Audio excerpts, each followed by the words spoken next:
It was, is this the right microphone? You want me to use it? Yeah, the button broke, so I could turn it on. Which one? Middle. You can talk. Use this one. All right. I was talking to, which one is that? It's Rich. Yeah. I was talking to Rich, and because he had dated the woman, that, it was a very nice guy, but, a liaison. I always say things so European, don't I? A liaison. He said it was, between his serious relationship and then this woman he's about to marry, right? So she was the producer's roommate, right? Yes. And he said she was beautiful, gorgeous. This is the woman that sent the text about, or said that Brett Favre left the email and then sexted her and all that. And he said she was really gorgeous, but always insecure. And wanted pictures of herself, and yet if someone said something about her, would get upset, But it's fun, because they're gorgeous, right? And I was saying that I've met more kind of kooky women in my life who were great-looking than great-looking women who were, like, normal and relaxed. And it's almost like, didn't they, it's almost like they didn't get the memo. It's like, if you get physical beauty, you are just so lucky that you have this physical beauty, and then they screw it up. I don't know how they screw it up. I don't know. Maybe it's somebody, not in this woman's case, I don't know anything, but maybe somebody does diddle little girls. Maybe it happens more often than we know. I have no idea. You don't think it's just that they get whatever they want growing up, and it doesn't stop when they get older? That's more true in the United States than it is in Europe. What's odd is in you meet European models, and they are much cooler, much more interesting. I mean, when I met Giselle Bundchen, however you say her name, the woman she's from South America, but she came in and did our show a few years back, and she's gorgeous, but didn't look like the woman you see in the magazines who's all made up and all that stuff. Just looked natural and beautiful and everything else. She couldn't have been nicer, and she was very smart, right? In the United States, sometimes if you're book smart and you're really pretty, you still seem really dumb. You got that little girl's voice and all that. Or you're so pretty that everybody just lets you by, So, I was asking Rich, do you think this woman sent the voice, the message from Brett Favre? He said, she's a person that wants to be noticed and then gets upset when she's noticed, and there's everybody trying to make it in the weirdest ways. Like, I've never thought being naked in Playboy was a way for an actress to go, or in, Hustler, or in, what are the other, what's the one that Rich and Covino worked for? Maxim. Swank? No. Boobs. Jugs. Ass Masters. That's my favorite magazine. Ass Masters. My car was in the shop once, and I go in there, and the guy at his desk, he has a magazine, Ass Masters. And it was these women, and they're just giant asses, and they were mastering all these men, Yeah, I've always thought that's a weird way to make it. But in the United States, we see a lot of women now. Was Jessica Alba naked in a magazine? No. No? Never. No. Right. Well, that, it is, and poor Brett Favre, they're continuing this investigation. They ought to just leave him to his wife. I mean, that's worse than any investigation or anything that can. And you know what he's saying to her? Oh, come on, baby. Come on, baby. I mean, she's from Mississippi. You've got to be able to pull something over her eyes, right? Come on, baby. Come on, honey. Come on. Come on, baby. Let's go buy your let's go by your cousin's grave. Yeah. Every time he would go home, someone would die in a ATV accident, right? One of his cousins was always flipping, or so brother-in-law, the tractor fell on him, or something like that. You will never read about me dying in a tractor accident. Okay? That's the last thing I would do. Hey, Jay, you're a millionaire, the most famous football player in the world. I'm going to draw me a tractor. I see. Really sad to hear about Junior Seau, one of the great linebackers. Of course, San Diego for years, and ended his career with the Patriots, right? And it was somewhere else in the middle there somewhere, I think. He had San Diego. Miami, maybe? Yeah, he went to Miami for a while, and then was a Patriot. His girlfriend called the cops at 8 in the morning. How do you get in a fight at 8 in the morning? That's amazing to me. You wake up. Maybe you're up all night. Well, maybe so. But 8 in the morning, and of course he drove off in his Cadillac Escalade. That's another thing. Look, if you're a scumbag or you want to look like a pimp, buy an Escalade and put the wheels on it. Just go ahead, I mean, every time you read about one of these guys, they're in an Escalade, Cadillac just ought to, go ahead and do an ad where they have Huggy Bear in it. The guy from, was that Miami Vice? Starsky and Hutch. Have Huggy Bear in the driver's seat. Hey, me Huggy Bear, all the pimps drive them. So he was slapping allegedly slapping the girlfriend around, and the cops came, but the girlfriend was gone, and so he came home, and they arrested him as he walked up the driveway. Then after that, he drove off of a cliff and landed on the beach, and he said he fell asleep at the wheel. You know why, don't you? Up all night. Beating the hoe ties you out. He was just signed to that new TV show. Pros versus Joes? Pros versus hoes. Why did you say it? You weren't thinking it, weren't you thinking it? Oh, I leave that to you. No, you don't. Well, when you said pros versus Joes, you ruined the whole thing for me. So, I mean, they're not playing football anymore. And they got to headbutt somebody, 8 o'clock in the morning, he probably hit you know what? They must have flashbacks like Vietnam veterans. There you go. Who's doing that? Is that you doing all that over there? All right. Let's go to, Jerry. Hello, Jerry. It's, Jay Thomas. You're in San Diego. Jerry, do you know the area that, Junior Seau, drove the car off the cliff on? Have you driven by there and to see what's going on? Yeah, it's real easy to do, but it looks like, by the way, it was really easy to get on today, Jay, just so you know. Yeah, the easiest show in radio to get on, the Jay Thomas Show. Exactly. 888-4-102-102. A lot of people, call these radio shows and they can't get on. The hallmark of this show is, and if there is a busy signal, you've dialed the wrong number. That's exactly correct. Yeah, I mean, I'm not embarrassed by it. In fact, because what I have is, and it's kind of amazing, but what I have to my radio show is I have listeners, see? So they're listening to the show.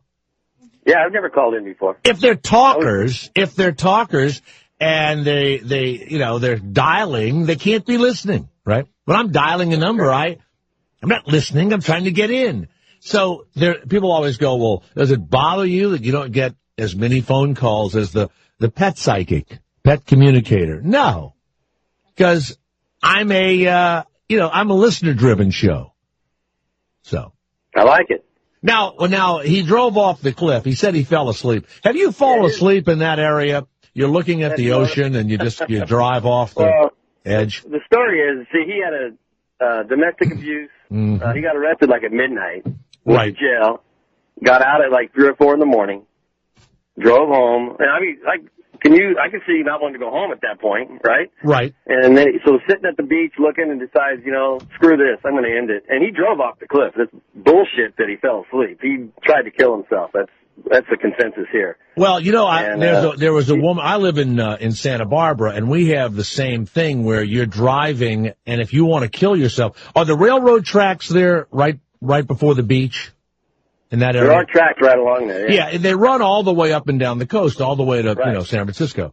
So this woman was one of these herbal. My wife went to her, and she was always getting these little sugar pills and giving them to the kids, and their emotions would change, and we couldn't drink coffee. And I would go, look, it's bullshit.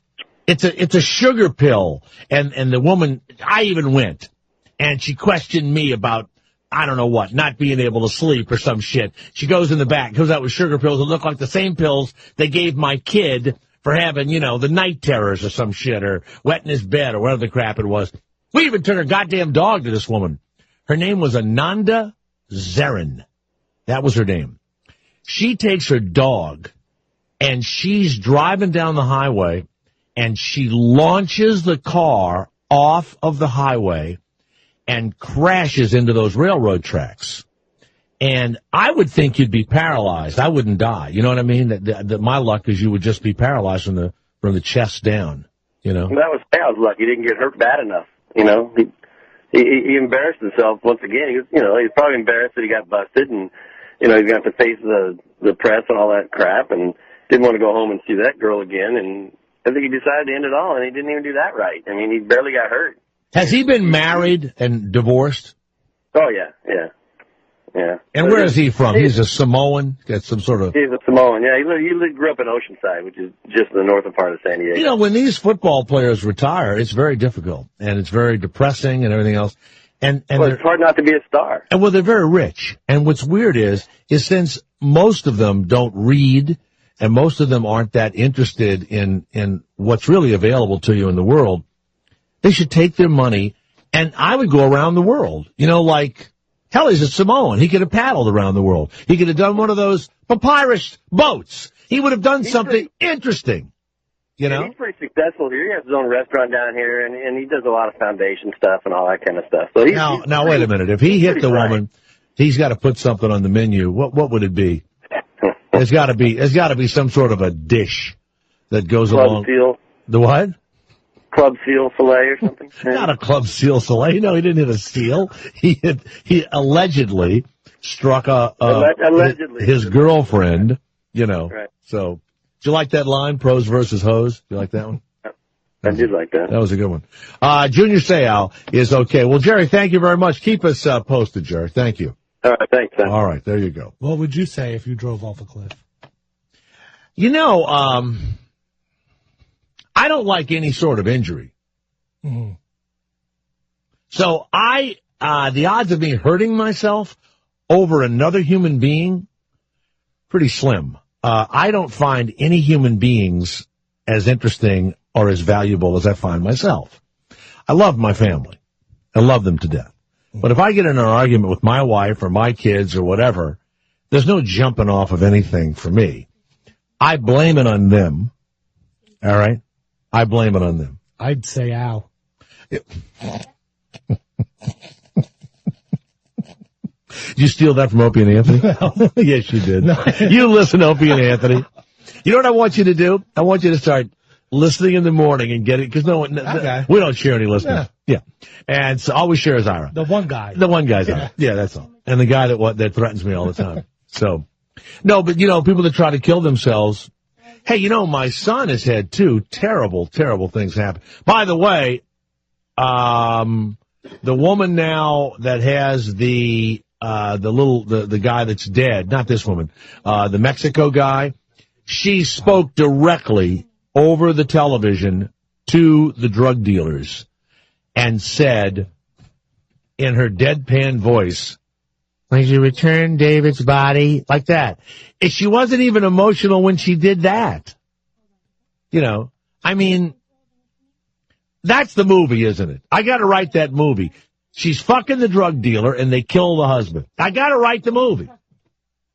It's not true, but it sure seems like it. She's just not upset. She's just not upset. Let's go to Kurt of Idaho. Yes, Kurt, it's Jay Thomas. How are you? Have you ever tried to kill yourself, Kurt? So upset by taking a swing at somebody or something? Yeah, I want to kill myself because it was so easy to get on your show. You know what? Don't start all that. An asshole. Hey, it's obvious what the new menu item in Junior Sales restaurant's going to be. What is it? What's it going to be? The knuckle sandwich. Oh, God. Oh, that's so stupid. That's so stupid. You know what? The head banger, you know. By the way, do you think that tonight there'll be more people at his restaurant? Because that's the odd thing. Someone gets in some horrible trouble, and then people go to their restaurant like what? Like, yeah, well, they'll be out there with candles and a vigil for him. Oh, over her. No, he's fine. Oh, for him. No, he's not in the hospital. Is he in the hospital? No. I know, but he feels so bad about everything. You know, he tried to kill himself, so. Well, you know what happens is the woman's going to forgive him, you know. And the thing is that I don't think that that the woman ought to be able to drop the charges. In many states, once they determine that the guy has slapped the woman around, they can't drop the charges. It's a felony. So that's it. Yet these guys that hit women, these big giant ball players, now a guy like me, it's a fair fight with almost any woman I try to take a swing at. I mean, I give them a couple of quick shots in, and then they could do some real damage after that, you know. That's impressive. I had a girlfriend in New York that was meaner in hell, and we got in some really big arguments, and she would knock the shit out of me, and I mean, I'd see stars and shit. She hit me with a champagne bottle going over the Brooklyn Bridge on my birthday, right? Yeah, I mean, and so, you know, I've had some real battles, but always it was a fair fight. Always a fair fight. Never did I swing at a woman taller than me, ever. Ever. Well, yeah, because you had your one wife had all them champagne bottles that she was drinking. Poor darling. Yeah, she does 4 a day. I think about that every day. The little girl had to be wrong. How could you drink 4 champagne bottles a day? You'd be dead. You'd be dead, you know. Okay, thank you very much, Kurt of Idaho. Thank you. Let's go to Worm of Kansas City. Yes, Worm. Junior Seau, by the way, has been released from the hospital, I believe, Garrett, even though he drove off of a cliff and landed in the SUV. That's another thing Cadillac needs to do, the durability of these cars. Don't they run through police blockades? They go off of cliffs. Bullet holes. They're always shooting them up. The cops have shot one of them 50 times. I saw the car drive away. Go ahead, Worm. Yes, sir. Yeah, I'm a truck driver, and I was just down in San Diego. There's a new burger coming out at Junior Seau's restaurant, the Black and Blue Burger. All right, the Black and Blue. All right. And then I heard Cadillac was coming out with a new commercial, Tiger Woods and Junior Seau. We're going to... Yeah. That's a good one, too, isn't it? That'd be another good one. They were going to test the durability of their vehicles. You know what's funny is Tiger Woods is so uptight that he's never, ever going to make fun of his own problems. And if he would start making fun of it, his golf game would get better, and America would think it was funny. A commercial where he's, all alone? I don't know what it would be. And then in the next scene, he's surrounded by a bunch of women, whatever the spot is. And he's like, I don't know. Oh, yeah. Yeah, he'll never, ever, ever joke about it. You know, he's so uptight. So uptight. He has no sense of humor. None. You know what? I don't think when your dad puts you in the garage at 1 year old and makes you hit 1,000 balls a day, I'm not sure that that's the way to make a person's personality. I just don't believe it works. I think you're 100% right, Jay. Remember that other guy whose dad didn't let him eat any sugar, or he ended up being a heroin addict, quarterback. Marinovich? Marinovich. He's still in trouble. I think he's still in some sort of drug trouble. His dad never let him eat sugar, and started training him when he was a little boy. And he became the quarterback at SC. And then he led the Raiders to a playoff berth, I believe, right? You know, he married another woman who is an Olympian of some sort, and he's raising another kid like that. Oh, yeah. Dangerous. Dangerous. My kids, we wake up in my house, there's no pressure to do anything. Nothing. I just ask them not to spend too much of my fucking money before the day's over. Oh, yeah, and when they have no achievements in life, they got nothing to lose. Exactly. Kids who achieve too much have a chance of being depressed when they lose it. That'll never happen to our family, will it, Worm? No, Never. not at all. Never. Never. All right, Worm, thank you very much. Thanks, Jay. Thank you. Another incredible day on the Jay Thomas Show. I have a man coming on in just a little while whose dog chewed his toe off and saved his life. Now, many people are saying this is not a true story, that it couldn't have happened. You will hear from Jerry Dufett today. His dog chewed his toe off, and it saved his life. That is going to happen today. And Sally Davies will be here. We talked yesterday. She put a Happy Meal on the counter and let it sit there for 6 months. And she's become a worldwide celebrity somehow because nothing happened to the Happy Meal. What I'm going to ask her to do is take a picture of herself, and let's see how much she changes in 6 months. I got some plans for her. Are you that shocked by the fact that the Happy Meal thing didn't change? Not really. I'm not either. The bread, kind of, but that should have molded. Yeah. I once went to a party and they served a frozen dessert that didn't melt. It was a big one of these big dinners for like 1,000 people with the rubber chicken and all that. And it was a frozen dessert and it didn't melt. So I'm sitting there talking. I kept looking. I was going to, eat it. I kept looking. It never melted. So I touched it with my spoon and it was kind of a frozen. It wasn't a pudding. It was a frozen dessert. The guy said, yeah, the chef has thought of something. He put something in there and it didn't melt. Weird. A chemical. I wouldn't eat it. Agar. Can you imagine you go to the bathroom like an hour later and a big hole, the thing comes out of there just like it was in the, in the plate? Let's go to Michelle Obama. Michelle Obama, the first lady of our nation. You probably ought to play some music or something or, There it is, right there. Yes, Michelle. Has Barack ever taken a swing at you? He wouldn't fucking dare, I'll tell you right now. Oh, I wouldn't fuck with you. You are big, and you are strong, and you look like you can move, okay? You look like you... I got a 72-inch reach. You don't want to fuck with me. You do. I mean, every time I see you playing, kickball with the kids and football and everything else. Now, I read that you had said to... the woman in England that you hated being the first lady and you can't wait for it to be over and all that kind of stuff. I mean, it's all right. Mm-hmm. Barack's kissing me off later. By the way, on the menu at Junior Steakhouse, it's going to be a hands-to-the-face hoagie with an angry Samoan salad. That's what they're serving. A hand-to-the-face hoagie and an angry Samoan salad. All right, bring it up. That's Michelle Obama on the Jay Thomas Show. All right, goodbye. Patrick of Chicago. Hey, Patrick, it's Jay Thomas. How are you?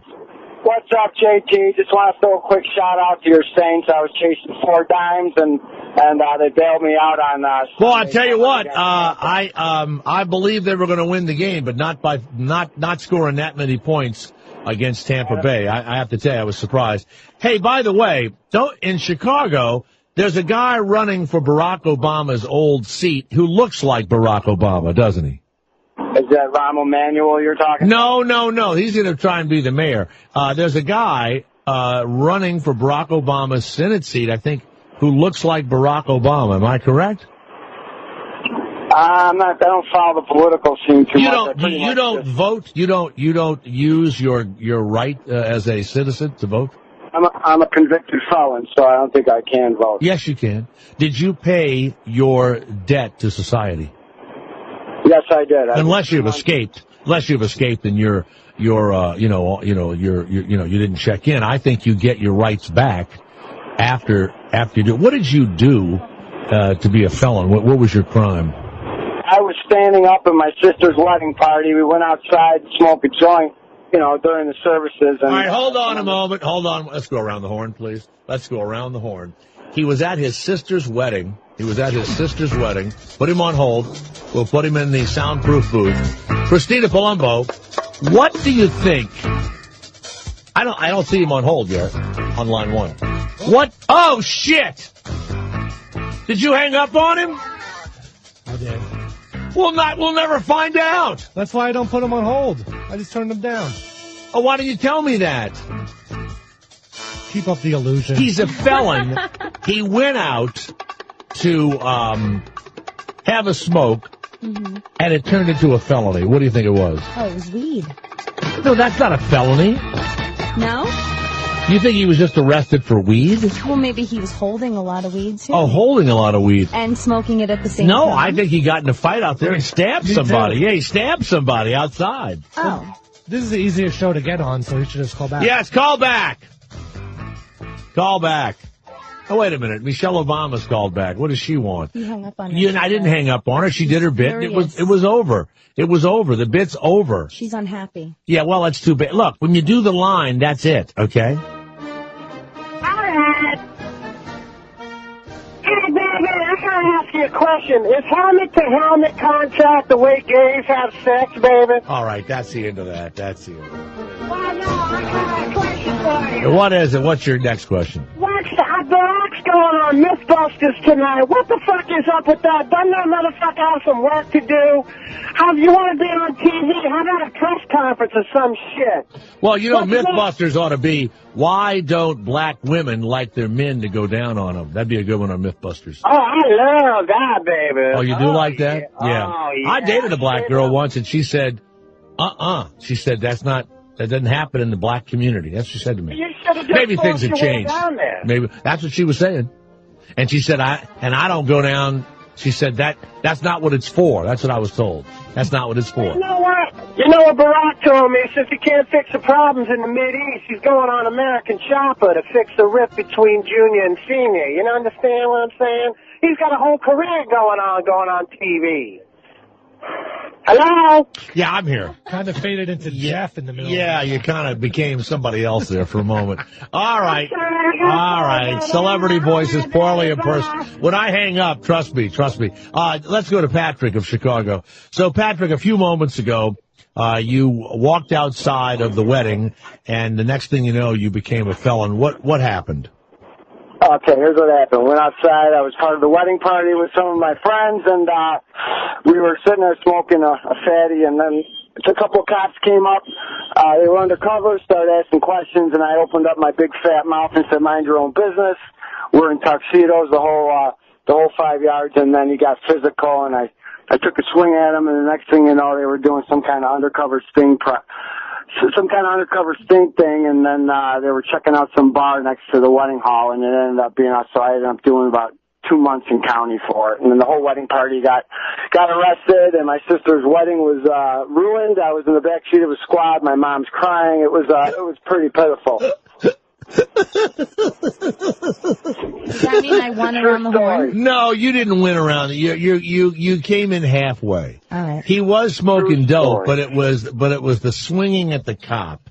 Did you connect, by the way? Holding weed also? Yeah, I actually had to pay for his hospital bills. He was out of work for a month. Oh, come on. You hit him with your fist or with a piece of equipment? With my fist. Elmhurst, Illinois. It's a true story. I wailed on him, and the next thing you know, his partner was hitting me in the head with a billy club, and then they closed down the whole intersection, the wedding hall. It was a mess, and I've been sober since that happened. Yeah. Now, let me ask you a question. Are there any pictures of that in the wedding book? No, not in the wedding book, but my mugging photo, I had a shiner and a fat lip, and I was wearing a tuxedo. Can you send us a picture of that, and I'll put it on jthomas.com? Oh, I would love to. What's your email? Just jthomas, right? jthomasshow, right? At gmail.com. Okay. And we will put your wedding picture. I'd love to see that. Now, has your sister forgiven you? Yeah. Yes, she has. I made amends to her through the 12-step program of AA. I made amends to her, and she's forgiven me. I'm actually I'm the godfather of her child. So wow. Wow. Do they laugh about it now, the time that Patrick ruined the wedding? Yes, everybody laughs about it now. You know, when I got out and through the court and everything like that, I still drank and drugged for a few more years, but then I decided to clean myself up and be a good citizen. I'm a father now of 2 young boys, and I couldn't, I tell you, it was a bad time, but I really love your show and the way you guys make light of things in that situation. Well, if you called up and said you had a tumor, what are we supposed to do? It's a comedy show. We can't start crying and shit over everything. I mean, you tried to kill your sister at her wedding and you beat up a cop, and the next thing you know, we're on fucking Dr. Laura's show after that. Now, to be honest, because you're not a part of my family and you haven't affected me, even when I watch television shows about these horrible things that happen, it didn't happen to me, so I don't give a shit. It's like, if you were my brother or cousin or something, then I would be concerned, but I don't understand this empathy for people that you've never met and their problems. And they make, billions of dollars on television showing all this shit, Right. Hey, now, when you were drinking, and did you get so low that like Junior Seau, did you ever try and commit suicide? My father did it when I was 11 back, in the early 80s. I was a young boy, and he took his own life in our house, and, I've been on medication ever since. And, I've tried it a few times, but I think I was just craving for attention. But my mom caught me in the garage. I was in the car with the tube coming through the window. And, if I really wanted to do it, I would have did it. But I think I was just crying out for help. But that's about as close as I got. But how did your dad kill himself? Well, he lost his job. He wasn't being a very good husband, and he lost his job. And he came home one night and decided to shoot himself in bed next to my mom while me and my 2 brothers and my sister were at home. My so it's God. pretty tragic situation. Well, you know what else is that? Unfortunately, that's also very selfish of your father. That is really selfish. I mean that. I'm not joking. I know. You know what? I've been to plenty of doctors, and I've always thought that. But you know what? The way I rationalize with it is, he was in his mind. He was thinking he'd be better off, and his family would be better off with him out of our lives, and he was that low, and he's an alcoholic, and he thought we would be better off without him, and that's how I rationalize it from day to day, because that was over almost 30 years ago, and I think about it every morning. Did he leave a note? You know what? My mom never told me. But he did do it next to her in bed while she was. Well, you know why your mom never told you? The note probably said, "I hate Patrick. I'm blowing my brains out."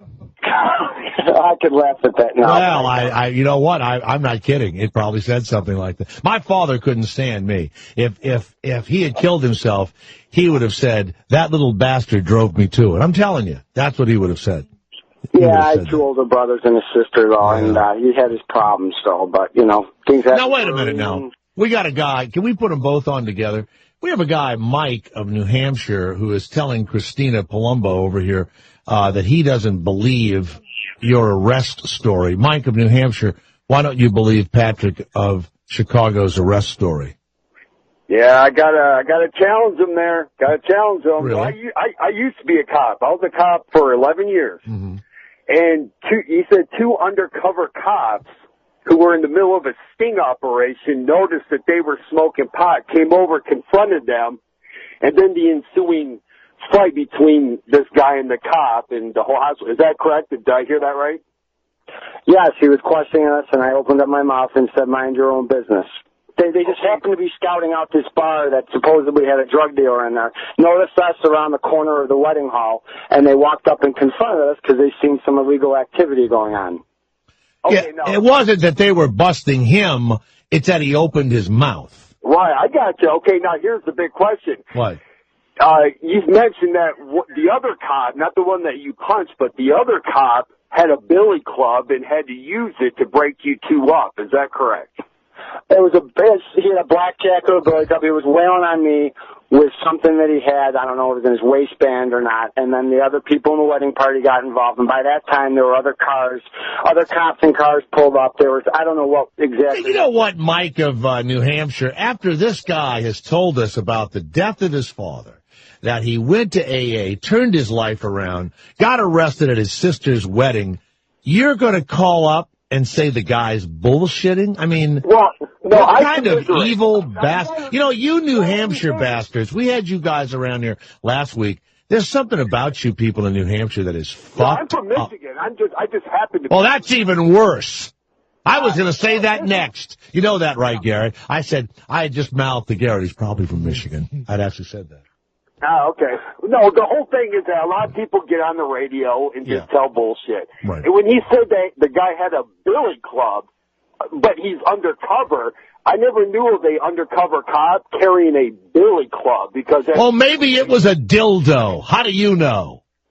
Well, he said billy club. Patrick, was it a club or was it a dildo because he was trying to bust a sex ring? I was on top of his partner laying into him, and he was hitting me with something. I'm guessing my buddies that were in the wedding party said it looked like a billy club, but he obviously had something around his belt loop behind his jacket. It was, the middle of October, so he had something on him. Yeah. And they said they looked like a billy club. It might have been a blackjack, but blackjack. Now, is that legal, Mike of New Hampshire / Michigan, to have a blackjack? Can you have a blackjack if you're a cop?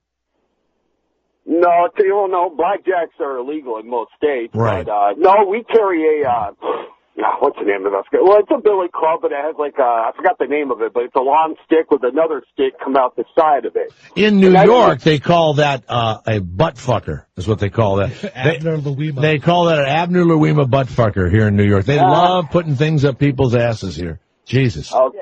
Yeah, no, maybe the Black Club is something. Yeah, the Black Club. All right, Mike in New Hampshire, thank you. Right. Patrick, I'm sorry you had to put up. You know what, though? You're very calm, Patrick. You didn't get really angry at him, No, I didn't have a chance really to talk. Where's he from? New Hampshire. They tend not to.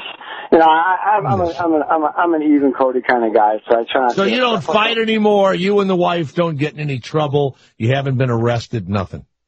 No, 2 years sobriety. I'm actually coaching my son's football team, and I work every day, and I just go about my business and hang around with a better crew of people and just living the life. I'm 38 So you had to get now. rid of your old friends. Did you say to them, you're a bunch of deadbeat drug addicts and drunks, and I can't be with you any longer? Did you make that kind of announcement? No, I moved a little bit further. I still talk to them, but everybody kind of grows up. They got married, they got their own families, and I'm just a little further. I see them on holidays and stuff like that, but they grew up and got mature, and I was the type of person who never grew up and continued partying and doing drugs into my 30s and then, mid-30s, and they slowed down because they're responsible people. I was one of those people that, I've got the disease of alcoholism and drug addiction. So now I go to my daily meetings. Yeah. And, you go every day? When I got out of rehab, I was doing 90-90, they call it, 90 days, 90 meetings. Now I go to 3-4 days. 3-4 days a week I go. I sponsor some more guys, and I go to the treatment center. Now, wait a minute. If the kids win the championship and they spray, champagne on you after the victory, like in the baseball playoffs, you'd have to leave the locker room, wouldn't you? Yeah, well, 8-year-old football, I hope they don't have champagne. Really? Where I'm from, they do. California, we celebrate with champagne, and the kids drink just like everybody else, and the alcoholics have to leave the locker room. Yeah. Yeah. My kids won the championship twice, and we used the Italian champagne one year, Prosecco. Delicious.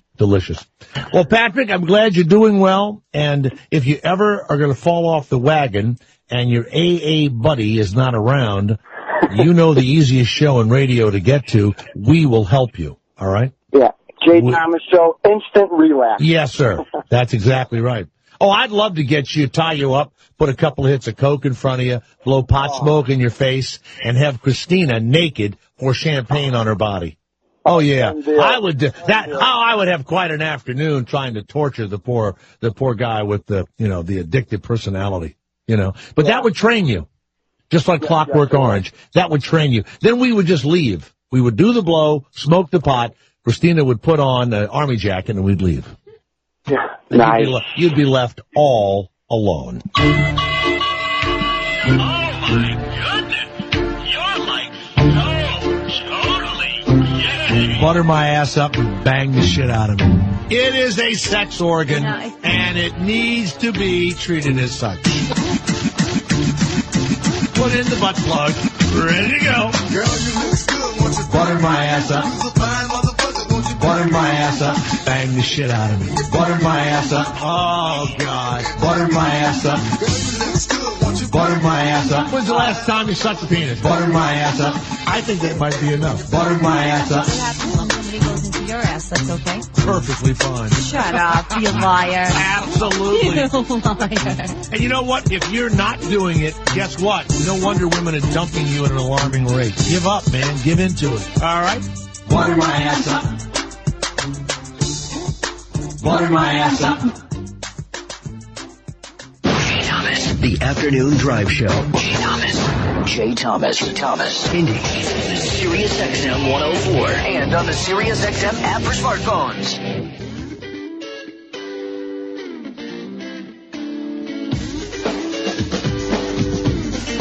8884-102-102. Many people hear folks call radio shows and they go, wow, I wonder what that's like. It must be so difficult to get through to my favorite announcer. The Jay Thomas Show dedicated. Who's the show for, Derek? Me and Christina. No, it's for the people. It's for the people. Got it? Time I ask you that question, you fuck it up. Idiot. No wonder your father left your mother. Other way around. Whatever. He didn't kill himself. God, laying in bed next to the wife blows his brains out, I like the people that go like this before they kill themselves. I'll show you! And I'm thinking, I don't think killing yourself is really showing me anything, I think your brain's all over the wall with me having to clean it up. By the way, rent the movie Sunshine Cleaning with Amy Adams. What a great movie. You will love it. It's about a woman that gets into that, which is a huge business, by the way, the cleaning up of death.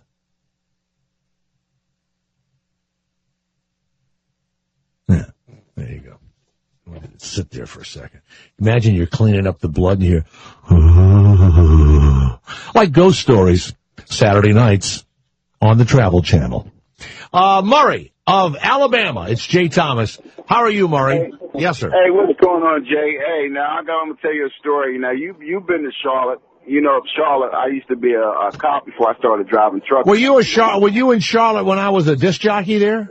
I don't know. This was back in around 90, I'd say 96, 97, something like that. No, but I still have an office there. I'm back in Charlotte all the time. Wow. Okay. Well, where where Wilkerson Boulevard. I know it all. I know them all, yeah. Mm-hmm. Okay. The guy that he hit him with, they used to have us as undercover over there because they had a lot of drugs. And the stick that he was talking about, he got hit with, it's called a slapstick.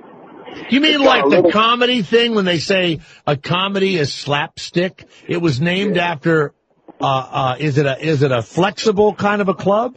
Yeah, it's a flexible with a knot on the end of it, and you can pull it out, and you put it. You got your little hand wrap on it, and you hit somebody with it. I mean, it caused some damage, and that's probably what they hit him with. Is that against the law? No, it's not. Well, they use this, and I'm glad you said that. I used one, and I got a guy keep from killing him. I used one, and it brought him down. But I know a cop. A lady pulled out maybe a little small blade, Jay, and he used deadly force and killed her. He could have used that slapstick and just, and he pulled out his gun and killed her, man. Well, did you read about what happened here? This young guy played football at this university, and they went to a bar, and it was like 1:30 at night, and the cops were actually fighting another group, and the kid said he was trying to leave the bar. The cops say he was trying to run over him. He wasn't in the altercation, by the way. And the cops shot through the window and killed this young 20-year-old football player. It just happened, 2 nights ago, Gary? It happened Saturday night or Sunday morning, I guess, after the game. Right? Yeah. And so, you know what? I mean, I always give the benefit of the doubt to the cop. I mean, I always do. It sounds odd, and I know there's going to be, riots and people are screaming already, and it's horrible for his family. But when you think you're under attack, why do they shoot so many times?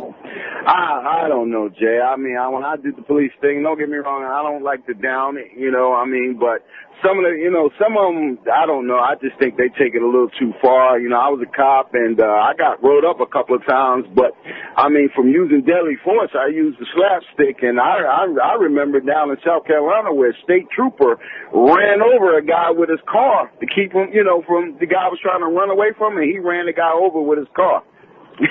I mean, ran him over. And killed him. No, he didn't kill him, but he broke him up pretty good. And I mean, that's just going a little too far. I mean, we got, you have a gun on your head, and don't get me wrong, if somebody's trying to hurt, yeah, you can use deadly force. But, sometimes if, the cops, I just think they just too trigger happy, And, well, you know what? If I was a cop, you get in more trouble shooting somebody, even though they deserved it, than if you just stop them with, a stick or something, right? You're getting a lot of trouble when you shoot somebody. I mean, when you do that, you take a life, you got to deal with that, you know? Right. And, have you ever shot anybody? Did you ever kill a guy who was coming after you? It's a funny story. A guy told me, I was undercover. Nothing like a funny cop killing story. Go ahead, Murray. I can't wait. I don't really have that. I can't wait. Oh, God, Garrett. Here comes a funny cop killing story. Come on, Murray. Did you have powder burns on your hands? I had a guy one time, Jay, he sold me some crack, right? Yeah. And you're the undercover cop, right? Yeah, I was undercover, and he sold me some crack. He says, hey, man, I was like, yeah, I'm interested in buying some crack. So he sold it to me, right? And he was like, hey, man, he was kind of trying to doubt me because I was really trying to get his connect. And he was like, hey, man, smoke it with me and whatever. And I was like, yeah, come on, let's go in there, right? So he lit it up, and he was like, here, take it, right? And he gave it to me, right? And I had to act like I had to assimilate, like I was smoking it. And I actually, man, I didn't assimilate. I'm like Bill Clinton, I did inhale. And, man, I got high. I didn't even arrest the guy. You mean he gave you the crack and you couldn't arrest him? You were so loaded? Yeah, I got hit, man. I hit it, man. I was like, oh, my God. Now, what happens in that case? Do you have to tell somebody that you did that or something, or you just let it go? I had to go in and tell them, but I tried to assimilate, but it just got in. And yeah, I mean, oh, man, it hit me. I couldn't even rest in jail. I was too damn high. I mean, how do you simulate it? It's the smoke. It gets in your mouth and everything else, You're supposed to puff it a little bit or whatever, or fake it or whatever, And just do they teach you that in undercover cop school? They teach you a lot of stuff, but, Jake, some of that stuff goes out of the window. Now, what about when you're arresting a prostitute and you get in the room? Does she have to pull your penis out before you arrest her? How does that work? Well, you try to buy it, and then as soon as they quote your price, you got them, Jay. You mean if I meet you and you say, hey, how about a blowjob, and I go $50, you're going to arrest me? I haven't done anything. I just said $50. Well, no, we don't really supposed to act. They supposed to, hey, rolling them and say, hey, I'm trying to make some money. That's the usual thing. I'm trying to make some money, and you go, well, how do you make money? What's the next question you say? No, you be like, you say, well, okay, what are you talking about? And then she'll say, well, I'm trying to make some money to do this and whatever and all that. And then she'll start talking sex, and then as soon as she make the money and the sex together, you got her. Wow. Prostitution, you got and whatnot. But, usually a lot of them I let go. You ever simulate that and you got so excited that you let her go? Well, I knew one fine prostitute. You know how they are in Charlotte. She was a darling. Man, I would never, ever want to say whatever happened to that, but she was a darling girl, though. And so you would go to arrest her, and then you would simulate, and you couldn't do anything. No, I would see her after work. Yes. You know what? That Charlotte law enforcement, I'll never forget it. Murray, thank you very much, man. Thank you, Jay. You got the best show in town, buddy. Well, all right, stay where you are. His dog ate his toe. Girls are like monkeys. They swing from one tree to another. When your marriage is done and you're on the street, your woman will be swinging from another guy's meat. Hey, girls are like monkeys. They swing from tree to tree. According to Christina, they love the dirty deed. I'm not trying to offend you, but this happens every day.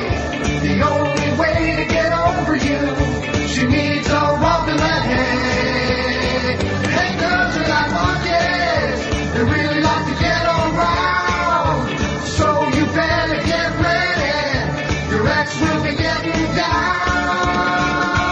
Girls are like monkeys. They swing from one tree to another. Or one bush to another. I added that. My little joke. Jay Thomas, the afternoon drive show. Jay Thomas, Indy, Sirius XM 104, and on the Sirius XM app for smartphones.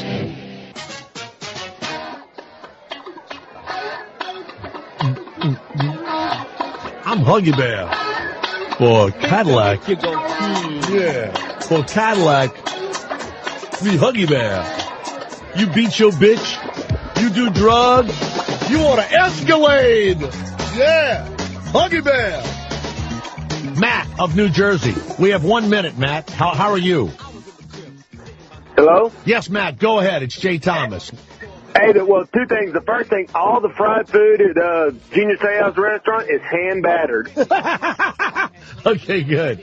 Second thing, do you think Junior Seau yelled Geronimo when he drove off the cliff, or people that killed themselves? I don't know.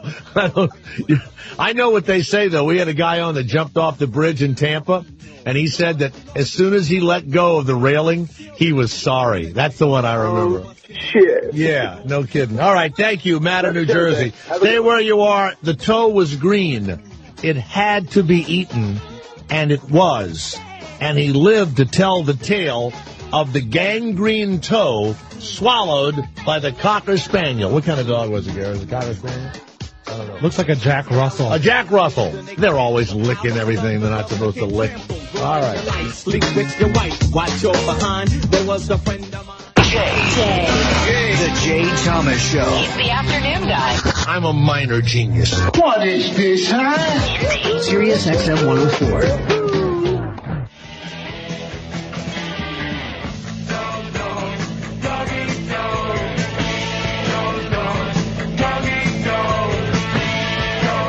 Well, every day I scour the news over the entire world, and this actually happened, I think, a while back, and I'm sure Jerry, is your last name Duthet? Is that how you say it? Douthat. Douthat, D-O-U-T-H-E-T. Before we go another step, Jerry, I want you to know, first of all, thank God you're alive. Oh, you can bet on that. You betcha, first of all. And secondly, we're on international satellite radio, so you're allowed to say anything you would like to say. You can use any wording you would like to use. There's no censors here at all. Oh, that's a wonderful thing. It is. And even if people call, they aren't censored. So sometimes the words here are kind of bawdy. Now, Andrea Bushy, who is our producer that books the guests, she said to me that Jerry doesn't mind coming on, but you've been on with some other radio hosts, and they made fun of you. Well, not really fun of me, but just kind of, mocked it. They mocked it. Well, it is, but the thing is, this thing is everything rolled into one. It's weird, it's funny, it's stupid, it's everything rolled into one big mess, really. Well, here's the deal.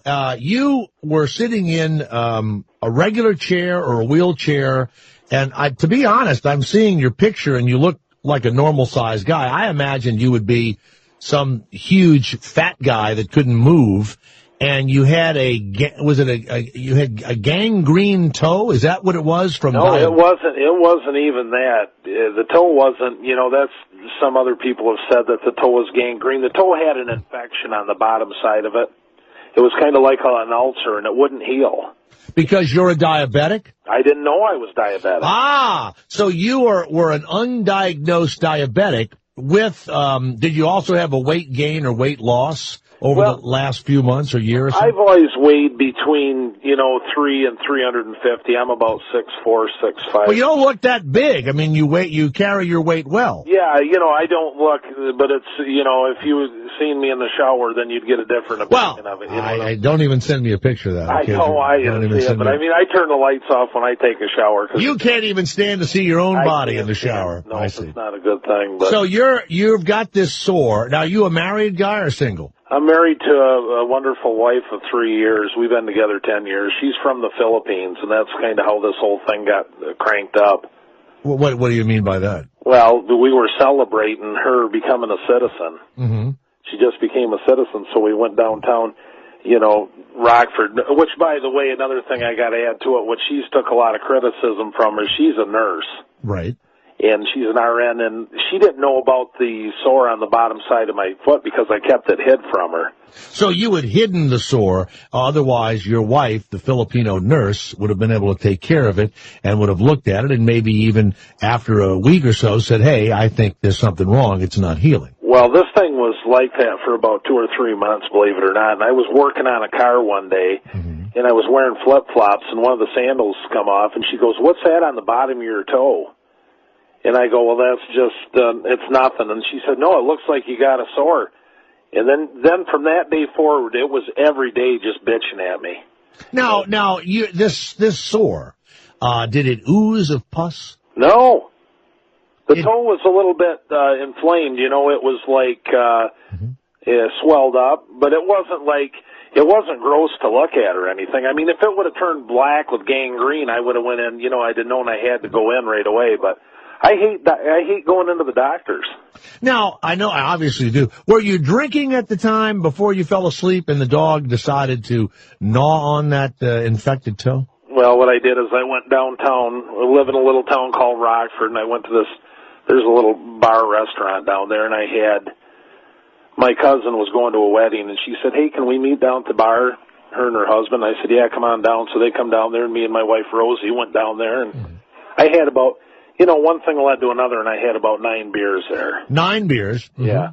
That's a lot of beer. Now, what about other cocktails? Did you do shots? Did you do bourbon? Something? No, we weren't doing that, but I did 9 beers in about an hour and a half. So we walked next door to this Mexican restaurant, and they got these things called the Cadillac Margarita. Oh, I love them, the Cadillac Margarita. Oh, that thing was tasty, I'll tell you. You know what? With salt or without? It was salt. I threw the whole 9 yards on it. And was it frozen or on the rocks? How'd you have it? I had it on the rocks. Oh, of course. They don't really even speak English there, so, you can really have as many as you want. They don't know a thing about it. I got one of them big things, and I bought another one for my cousin. Well, they're $22 a copy. Wait a minute. The margarita is $22? Yeah, it's $22. It must be a gallon of juice and booze. Well, he said there are 9 shots in it from what I could I can't understand what he was saying. 9 beers, and now a margarita, a $22 margarita that has at least 9 shots of tequila. Yeah. Wow. And you think it was that Costco tequila? Oh, no, it was the good stuff. Oh, really? Some Cuervo or something like that? No, it was like that Cabo Wabo or that other stuff. I can't put Patron. Oh, my God. It was Patron. That's why it's $22. Are you sure they don't fill the Patron bottle with the cheap, Walmart tequila? Well, the weird thing is when they pour you this margarita, it comes out of a gallon jug. It's all pre-mixed, so I'm not 100% sure it was Patron, but from what I could understand what he was saying, he said it was Patron, so I'm taking it was smooth. Now, 9 beers, a $22 margarita, that's, as hell big as your stomach, and then, had you had any food at all to sop up the alcohol? Well, you didn't. You're missing the second half. Now, I bought 2 of them, and my cousin says I can't drink it. And I said, well, I got $22 invested. And she says, you're going to have to drink it yourself. So I drank that one, too.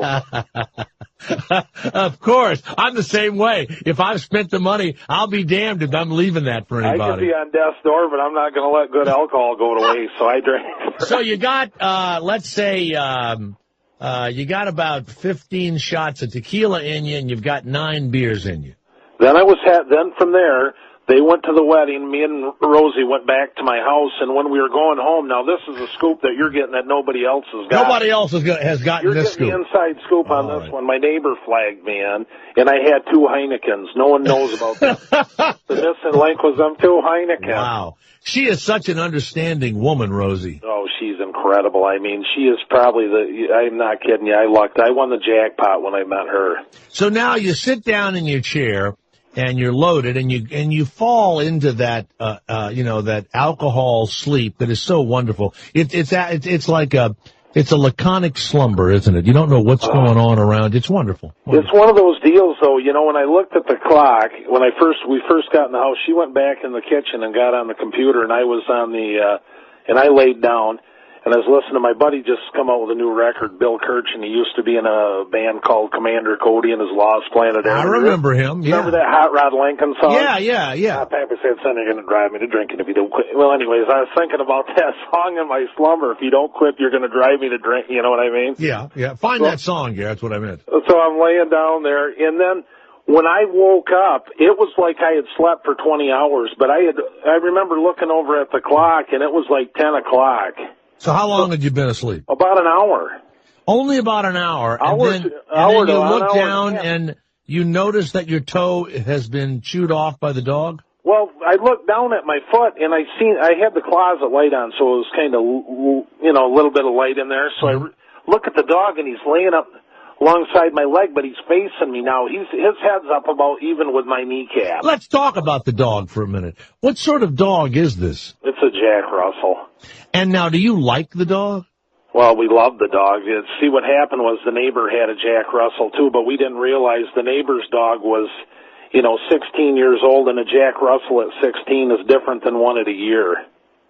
Why? I mean, obviously they're older, but what? Well, you've never seen so much energy. I mean, this thing is like... Oh, the little Jack. Oh, they're horrible. They jump all over the place. Yeah, this thing has been a handful, and the way it started out is I found him online, and then we went down and picked him up, and that's kind of a nice area where we were getting the dog from, and I'm driving in my car, and I look, and I see the houses, nice house.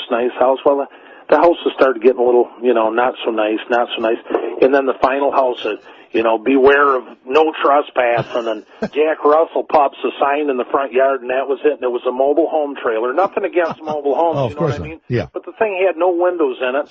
Power lines were laying across, in the storm he had lost a telephone pole that had his power lines. He had no power in this.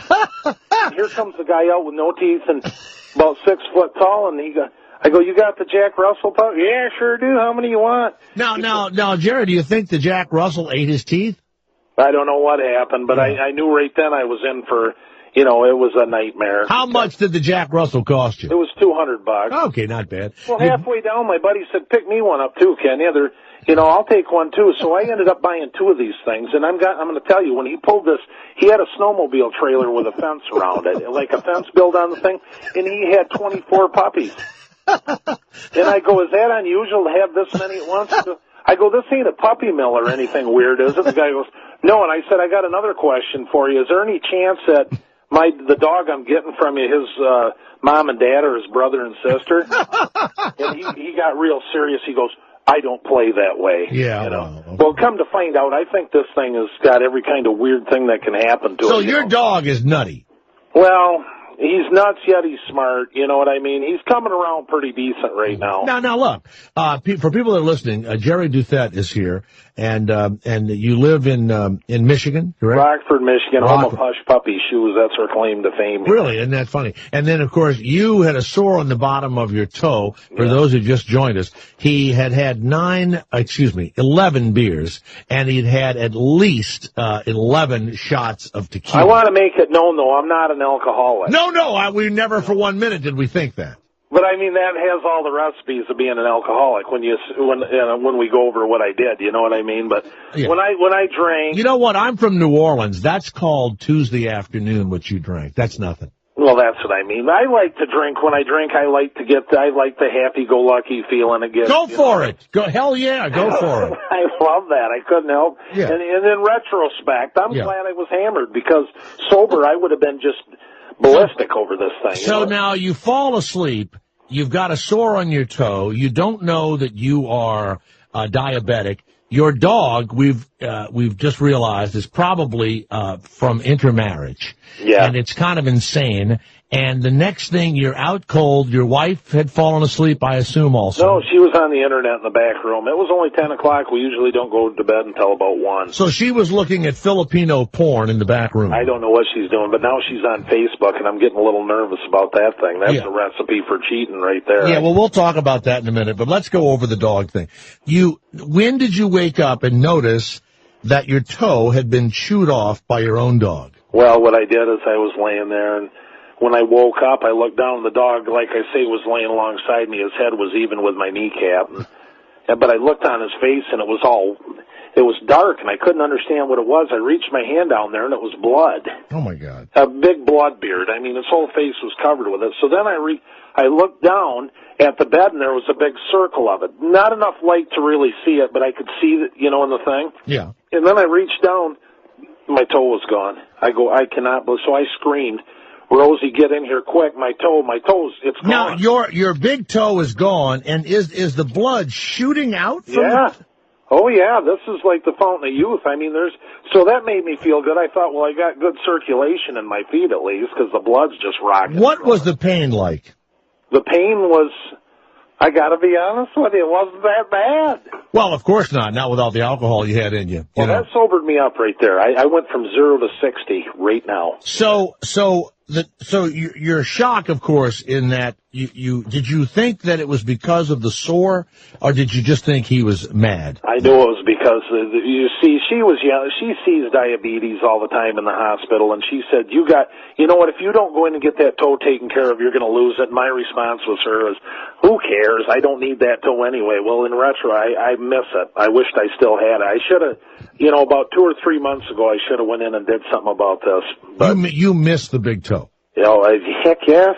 Well, now, did you think about cutting the Jack Russell open and getting your toe back and having it? But the thing is... Well, no, wait a minute now.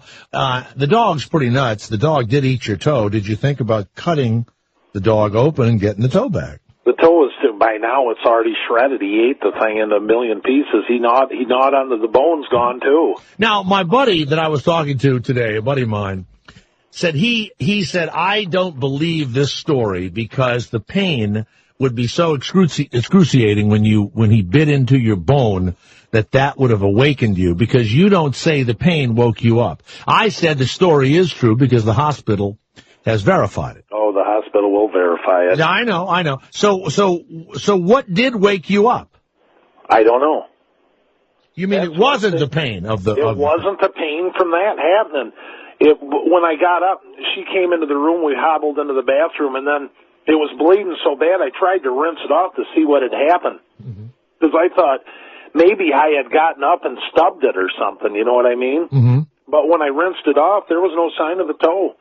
I mean, he took it down to, there was about, the first knuckle on your toe below. I'm looking at it right now. In fact, Garrett, can we get a picture of this to jthomas.com, or where do we put it online, or where can you see it? Has your wife put it on Facebook? No, we haven't. I'm friends with you. I just became friends with you today. I can send you some on your Facebook. Christina, we're going to get some on. During the show, Christina does Facebook for me. So, okay, Christina, it's coming in. Just go to Jay Thomas on Facebook. Did we friend him?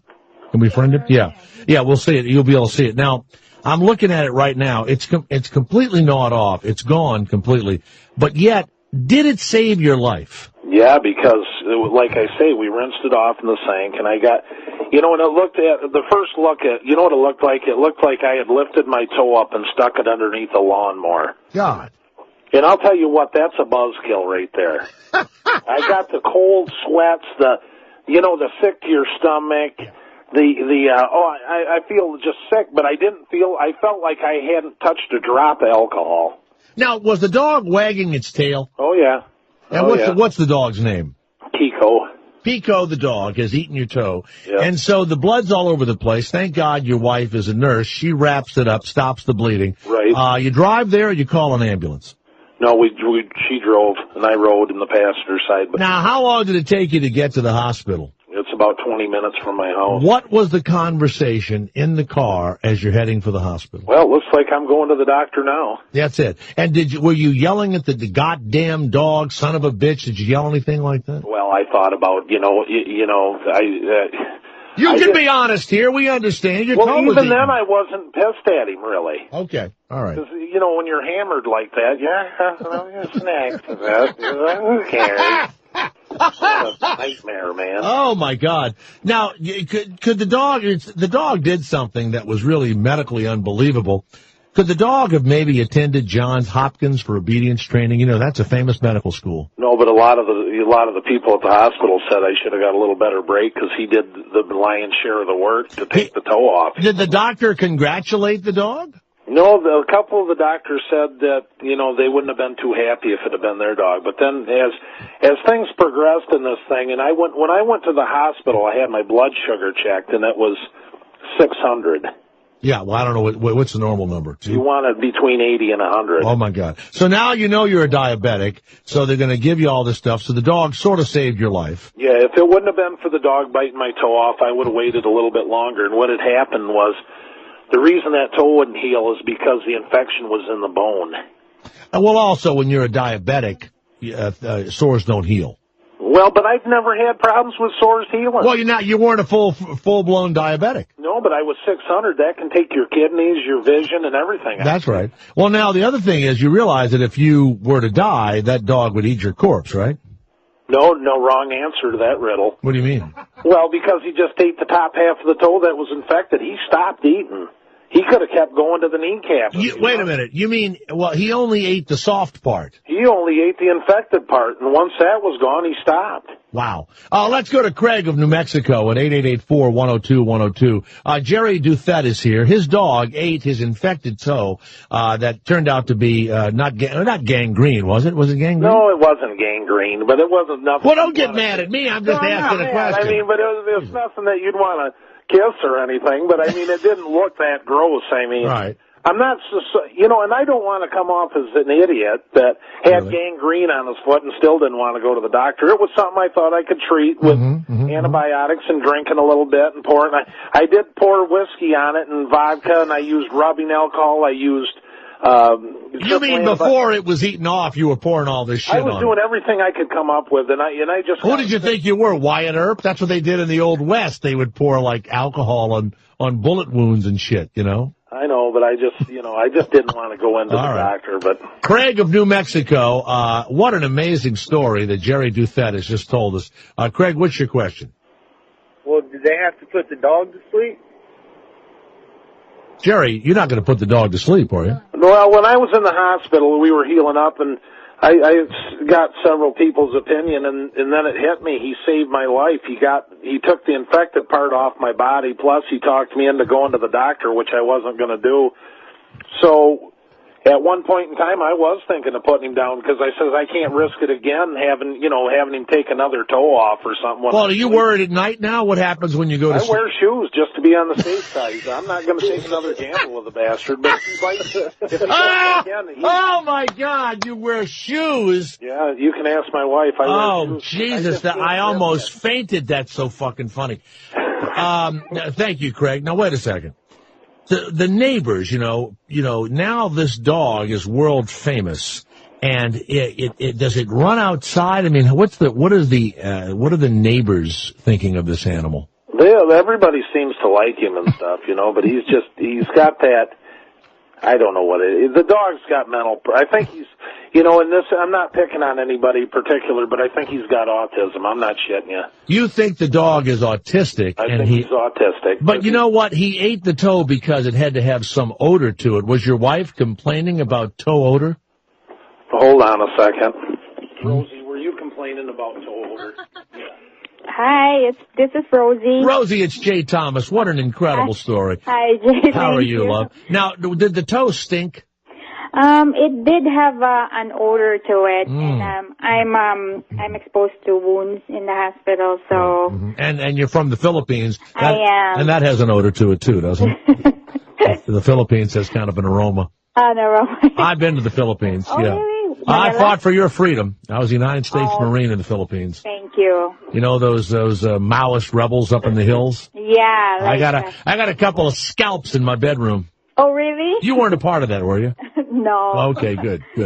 You never meet anybody in the Philippines that's a part of that group. It's funny. Yeah, now, Rosie, the dog, Jerry, who's by the way, I can see why you fell in love with him. What a funny guy. He is a funny guy. He's a funny guy. He had a lot to drink.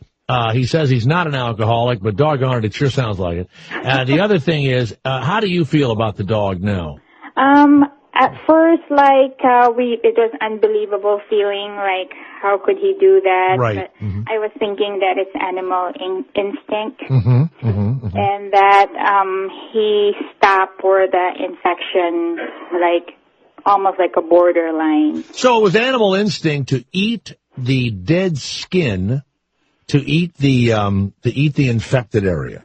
Yes, there are studies that show that they can detect like cancer and diseases. Right. Yes, but well, there's a cat. You know, we've had the doctor on. Mm-hmm. Do you remember the cat, Garrett? The cat and it's kind of an old folks' home, right? The cat, Oscar or something. The Oscar, yeah, the cat, Dog has a show about him. Smells an old person's breath, and then the doctor. What does it do? It sleeps next to them or something, and then the doctor says within 2 weeks they're going to die? Oh, really? Yeah, very unusual. Let's go to Eric of Ottawa. Eric, you've listened to this incredible story of the dog that ate the diseased toe. Rosie, what hospital did you take him to? I work at Spectrum Health in Grand Rapids. And so you went to Spectrum Health. Eric, do you find it unbelievable? It's a little unbelievable, and my hamster ate my balls. Can I also get a half-hour interview? No, you cannot. No, you cannot. All right, get rid of him. We don't want. But has anybody tried to prove that it's not true or something, Rosie? Because it's just totally nuts. It is bizarre, but it was proven like the orthopedic surgeon, and it shows that there were dog bites to the bone. Wow. During the surgery, and that was confirmed. And so, and then we saw the blood in our dog's face. Well, you know, it says here that this story has been picked up all over the world. Yeah. And a buddy of Jerry's serving in Iraq, has he called to say that he saw the story in Iraq? Yes, he did. Yep. He saw the story in Iraq, and like we went to a restaurant the other day and we were in the Sun magazine. Oh my God. It was like, and then we get interviewed by Splash and Chat. It's more in England. Yes, it's unbelievable. Well, yes. Yeah. Well, you know, now let me ask you a question. In the Philippines, when I was there were some people that I was invited to dinner with one night, and they were serving dog. Really? Yes, they were. Have you ever eaten dog yourself? I haven't eaten dog, but I have seen people who were drunk in the streets. Eating their dog? When I was young, but it was like, according to them, it was a dog. Like, it was like, we have a dish called adobo, which is like soy sauce and vinegar, but I couldn't prove it up to this day. But they were dipping it in soy sauce and vinegar, and they said it was dog meat.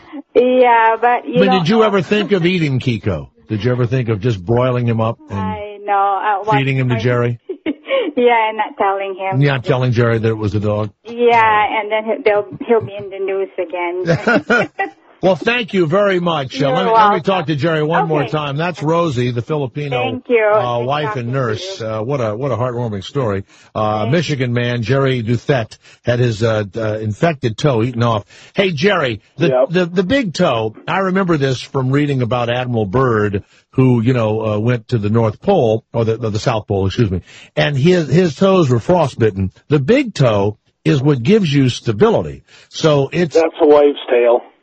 That's a wives' tale? I don't even miss it. I miss it for the looks, you know what I'm saying? But as far as it not being there, I walk just the same as I've always walked. You'd never know it's gone. You mean to tell me that the big toe doesn't stabilize your body weight and everything? I don't know. I'm not walking around barefoot. The doctor told me I gotta wear shoes the rest of my life. I can't do any barefoot stuff. But now what about your weight and all? Because you're going to start losing weight because of the diabetes and all that stuff? Well, this thing happened like 2 months ago. I ain't had a drop. I ain't even, I have no desire because I just don't want to risk it. Sure. And the dog, where does he sleep at night? He sleeps in bed. And you got the shoes on. I got shoes on, but I'll tell you what, if he ever does it again, I'm going to have no choice but to eliminate him. The thing is that, what really freaked me out of this whole thing, too? What? Is I told Rosie had to go back after I was in the hospital, back to the house because I wanted her to clean up the bathroom, or the bedroom and stuff, because there was a blood it was gone. Yeah. It was spotless. You mean the dog licked all of the... I'm not saying it. Yeah, he ate everything. He ate the blood. There was no mess, no nothing.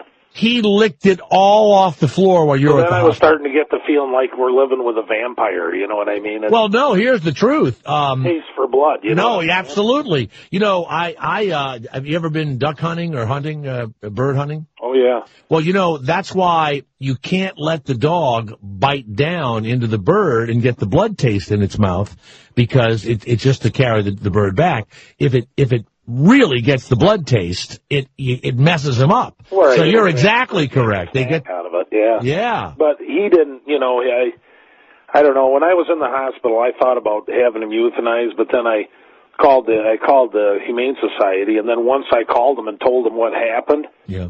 Then they said, well, we got to put your dog under quarantine. Then that brought in them people, and Now, the dog is under quarantine now? No, we had to keep him under quarantine for 10 days, you know, to check for rabies and all that stuff. And then after he got out of quarantine, you know, I realized without him, I'd have never went into the doctor. How long, when did this happen? This is about, how long ago was it, Rosie? A month? Month ago. And a half? Yeah. Month and a half, something like that. How long was it before the dog could jump in your lap and you would scratch it behind the ear and stuff? The dog was, you know, he's 1 year old, probably about 6 months. You didn't want to touch him. Oh, you mean after the... Yeah, how long before you could really bring yourself... Right as soon as I got out of the hospital, he'd come up and sit in my lap, wagging his tail, just happy as a clam. And you were petting him and loving him. Yeah. All right. You know, I let this go too long. The moral of the story is if you got something going on, go to the doctor. Because if you catch it early, I wouldn't have had to went through all this stuff. Can you imagine my toe got eaten off, bone and all, by the asshole dog? It's impossible. Barry of Louisiana, have you ever has your dog ever licked anything on you? A dog ever done anything to you, Barry, Louisiana? No, but I was up in Arkansas and up in the mountains in Ozarks, and there was this guy named Tudor, and we were visiting with him, and he was sitting on the porch, and he was holding a dachshund like a baby, and the dachshund kept licking on his back, and he had this horrible open sore, and the dog was just licking, and then he goes, oh, that dog's a cleaning my sore, that dog's a cleaning my sore, and I thought, oh, my God. And I saw him about 3 weeks later, and that crazy mountain guy's letting that dog lick that wound, and it cleaned it out, and it got well. Well, you know, they say that animals have an antibiotic in their saliva or something. I've heard that. Yeah. I've heard that. Now, they say the human mouth, a human bite, is filthy. So, Barry, what were you doing up in the Ozarks with the man and with the dachshund licking a back sore? What were you doing? Was that a relative? You visiting some in-laws? What were you up there? Yeah, where? We had lived along the coast of Louisiana, and Hurricane Rita knocked us out. We evacuated up there. A great bunch of people took us in and ended up buying some property up there and building a cabin. And now you vacation near the man who lets the dachshund lick his back sore. Jesus. Actually, I hate to say he passed away this last spring, but yeah. What did he die of? What did he die of? Heartworms? I'm not sure. I think he just died. Jerry, you got to be careful with me. I had a $45 margarita before I came to work today. I wished I could have one with you. Yo, you can drink again. Stop all that nonsense. Are you sure? You'll be. Well, so what if you die now? You've lived a life. Yeah, you're right. I'm 47. Yeah, go on. Time to take off. Barry, thank you very much. Eric of New York. Yes, sir. My pleasure. Eric of New York. You've been listening for over 30 minutes now to the story of the dog that ate the man's toe. Eric, what do you think? Hey, I think this guy and his wife should be euthanized, and that dog should get an award. You want the wife euthanized. Now Rosie, what a wonderful woman she is. To live with this, by the way, hate to break it to you, Jerry, I believe you might be an alcoholic. I don't know I'm the first guy that ever said it to you, but. I don't know. I don't have a desire to do it like I used to. Oh, you mean because the toe is gone now? Yeah, now that the toe's gone, I don't ever have a desire to even have another drop of liquor. All right. Hey, it was great talking to you, Jerry. If anything else happens, we'll give you our number here, or you can contact me at jthomasshow at gmail.com or just jthomas.com. Love to have you on anytime. You know what? I want to go on the Letterman show with you and knock that meatball off. You want to go? You know what? Are you still doing that? I am. That's the only thing I have left. He is a squirmish guy. I'm shocked that he didn't have you on his show. I'm shocked. I did 650 interviews. I had 450,000 hits on Yahoo. It went everywhere. I did get a phone call from the Today Show. Did you go? Well, I was doing an interview with the BBC, and then when I seen the caller ID, New York City, I called the number back, and I got NBC Studios, and they didn't know what show it was from, and there's such a big operation, nobody knows. Yeah. So I called back the next day, and then I got the Today Show, because I was just guessing who it was, and they said, we've been wanting to schedule you, we'll call you right back, sit by your phone. So I sit by the phone, and they never called you back. I mean, I think that getting your toe bitten off, swallowed, is it's kind of weird, but yet it's pretty wild. And the person that you are is interesting. I think you're a funny guy. Your wife is delightful, and you bring the dog on the show with you. That's what I'm saying. Figure something out. Let's get rich. All right, we're not going to get rich. In fact, listen, I'm going to get rich, and you'll just be who you are. Yeah, I know I'll be a loser. Yeah. I'll take most of the money and steal and everything else. Hey, you know what? There's got to be, you got to go online and find other people in the country who have had animals either bite. I've looked, I've Googled it. What about the guy, Barry, that just called? That's unbelievable. He said the dog. That's not the same thing. The dog, the guy had a wound on his ass and the dog licked it. I mean, that's not the same thing. This is the dog ate the body part. Siegfried. Oh, right, the lion tamer. Yeah. Yeah.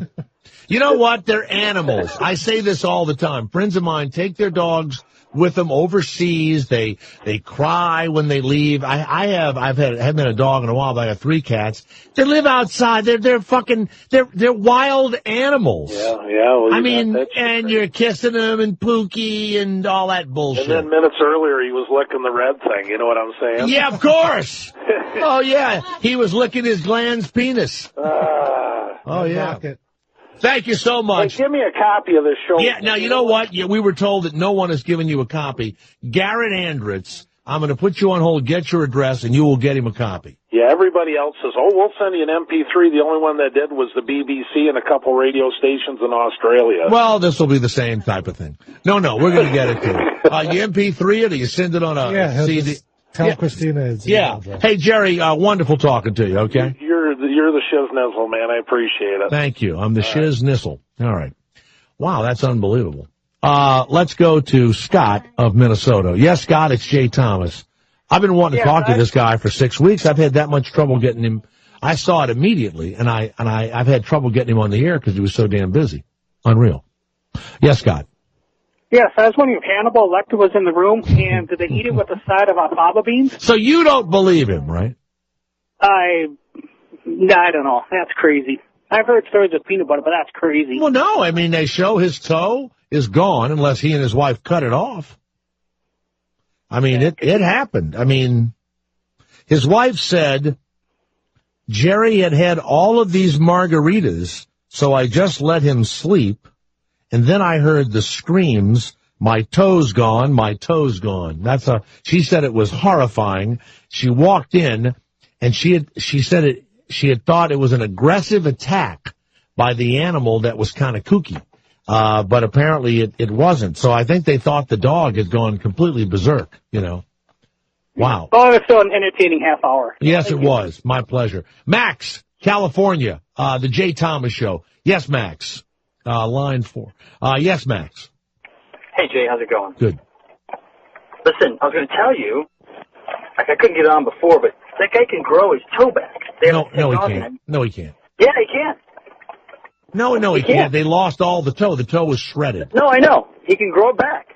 How? They have there's a technology called ACell, ACELL, and they can grow back fingers, toes, everything. They go in, they'll suture or they'll cut where his toe was off, and they put this powder on there. Look it up on the internet. ACELL. Well, it must be terribly expensive. I don't think. No, it's not. It's not. It's like $5,000, maybe $3,000. I don't think. Do you think Jerry has $5,000? I don't think Jerry has. You think he has money? Went down somewhere where a dog licks the guy's back and he bought property. No, that's a caller did that. Oh. Try and stay with the show. Max, hold on. Call Jerry. Call Jerry back. We may stay where you are. We may be able to grow Jerry's toe back. The Jay Thomas Show. He's the afternoon guy. I'm a minor genius. What is this, huh? Sirius XM 104. Let me tell you a story about a hot rod race horse. Lincoln was setting that pace. Story is true, I'm here to say I was driving that Model A. Got a Lincoln motor, really souped up. This is Jerry Duthet's buddy. What's your pal's name that used to be with? Was it Bill Kirchner from player and vocalist, Commander Cody and his Lost Planet? Is that him singing? No, that was the Commander. He's the guitar player and singer. He sang Down to Seeds and Stems again, and right. Okay, all right. His new album's called Word to the Wise. I advise you get it. It's incredible. Let's go to Max of California. Max, you've been listening to Jerry Duthet, whose toe was eaten by the dog. By the way, if you go to is it to Facebook? You put it up there? You go to my Facebook, you will see the news story about the toe being eaten, and you'll actually see the bandaged missing toe. Max of California, what did you have to add to this? Okay, so Jerry, listen, there's a technology. It's by a company called A-Cell, spelled A-C-E-L-L, and they developed this powder from a pig's bladder and some other things, and you can put it on. You don't know, your doctor does. They put it on a wound, like if you've had your finger cut off or your toe cut off, and it will grow back. It will grow a new thing. Total bullshit. You can't put some powder on something and it grows back. It's I've never heard of that. true. Of course you haven't heard of it. You know what, Max? A guy has a fucking tragedy, and you call up with some... You're a liar. True, man. What a liar. Absolutely true. I know, to give me false hope. Exactly, Jerry, exactly. I'm in Rockford, Michigan. I just told my wife I can't believe it. There's new technology. I'll have a toe again. I'm freaking devastated now. Now, you know what? There is. Max. There absolutely is. Do you work at that company? No, I know. I mean, the company's not even here. It's it's like in the East Coast. I got a feeling this Matt's a telemarketer or some kind of pyramid scheme. No. Jerry. All right, hold on, Max. I was teared up a minute ago. I thought there's hope for my toe. Jerry, you're going to be thanking me for this call. Now, wait a second. I am going to... Now, Max, here's what we're going to do. I'm going to get your phone number. Okay. I want you to give Christina all the information you have. We're going to call a representative of A-Cell. Yeah, let's get this A-Cell on the horn right about now. Well, we can't do it today, but we're going to get it all together, Max, and we're going to figure this out with Jared and the people at A-Cell. Okay. Toenail and all, or just like a big... well, you don't want... Now, hold it a second. You want the toenail and everything now. Well, I don't want the toenail, but it's everything. It's everything. I'm not kidding you. They're using it for war veterans from Iraq and who've lost limbs. But wait a second. You can't sprinkle a magic powder onto a human being and a toe grows back because of... Listen, you know me. I read every article there is, and I've never heard of this. Slow reader. I'm sorry, Jay. You're a slow reader, man. This is real technology. What do we have? What do we have? I'm not going to make it up. James is saying that this guy is not full of shit Let's and that he's seen this on television. James on line 2. Where have you seen a story about the toes being grown back? Hey, Jay. Good afternoon. I saw it. I can't remember if it was CBS Sunday Morning or 60 Minutes. They had the guy on there. He accidentally cut his finger, and he had a brother-in-law or something that was doing some research, and he sent him this stuff, and son of a bitch, his finger didn't grow back. Yep. Now, Jerry, did anybody mention this to you at the hospital? Hell no, I never heard shit about that. I mean, this sounds like some kind of wives' tale or Yeah, it's crazy. Okay, here's what we're going to do. All right, here's what we're going to do. Hold on. Hey, Jay, listen, they're not giving this stuff to just anybody. If you're feeding your dog with your feet, you're probably not going to get it. Well, now, wait a minute, though. There's no better way. Now, Jerry is an international story. I'm a celebrity over there. Of course he's a celebrity. It's an international story, and because of this, I think the people at A-Cell should sponsor me. Well, maybe so. So here we go. I just called A-Cell. What'd they say? They're in the process of shipping out a lot of product, and we have to call back in the morning. Oh, shit. That's another wives' tale. I mean, I can't... What do you mean they're in the... That's what I was told. Well, what town are they There's in? been a rash of amputations and stuff, and they're trying to meet the demands, probably. Wait a second. Jesus. Something to work multitasking? Wait a second. Lafayette, Indiana. And you just called them on the phone and said, we want to interview somebody? Yeah. You did? Yeah. All right. Wait, here it is. A-Cell, healing through regenerative medicine. Welcome to acell.com. Are you kidding? I wonder how safe this stuff is to put on. Hey, you know what, Jerry? Go online to... Rosie, go online to this company. Some nutcase says there's a... Well, now, don't start calling people Well, a I'm nut. not You don't saying- know what the hell... Well, No, yeah, I appreciate thank God. the You tip. know. I mean, I was all excited here a minute ago, but then, you know, what is it, ground up pig nuts or something? Well, no, wait a minute now. You've got to go to this website. Go to this website. It's what is A-Cell, acell.com. So does that guy from California work for him then? These devices, referred to in studies in medical journals, Get on that A-Cell. are trademarked as Matrastim. Matrastim are derived from tissue layers of porcine urinary bladder. A-C-C-E-L. Wow. A-C-E-L-L. No, A-C-E-L-L. A-C-E-L-L. Yeah, wow. Get Max's phone number. Okay, get Max's phone number. Okay, hold on, Jerry. Hold on. Put I'm Jerry excited. on hold. Get Max's phone number, and we'll try and get A-Cell on the line. Put everybody on hold for just a minute. My God, this is, you know what? This is exhausting trying to get this man's toe back now. And we were looking. But if he grows it back, then he has no story. We were looking. Oh, no, it's a huge story. We were looking for that fall promotion. This is it. They're always telling me, think of something big. Something that's going to get you on the map. I'm going to have the toe be grown back, and it's going to look like Rick Sanchez. You know, I'm going to do a crossover thing. That's the only thing we've done here in a while is get poor Rick Sanchez comes on a show, loses his fucking job, and now we grow a toe back. All right, stay where you are. We're checking it all out. This November, America will be faced with a choice of candidates for president. The Democrats have the White House, I'm so in love. and the Republicans are ready to fight for it. If you're looking for someone who's never changed any position, then I'm not your guy. I'm not your guy. But America can't forget that there are still two men in this race, Jay Thomas and Ira the Weatherman. One man pretends to be a patriot. Oh, say can you see by the dawn's early light. The other man promises you everything. If I'm elected, I'll give free pretzels to everyone. I'm now a member of the majority. Who do you trust? My opponent thinks that meaningless people should be aborted. Ira or Jay? Only one man can go to the White House. When I get to the White House, the first thing I'm gonna do is take a nap. Jay Thomas can't even keep a civil tongue in his mouth during a debate. Do you think a man that started Pool Boy can fix the country? I don't. And you know what, Ira? What do you do, okay?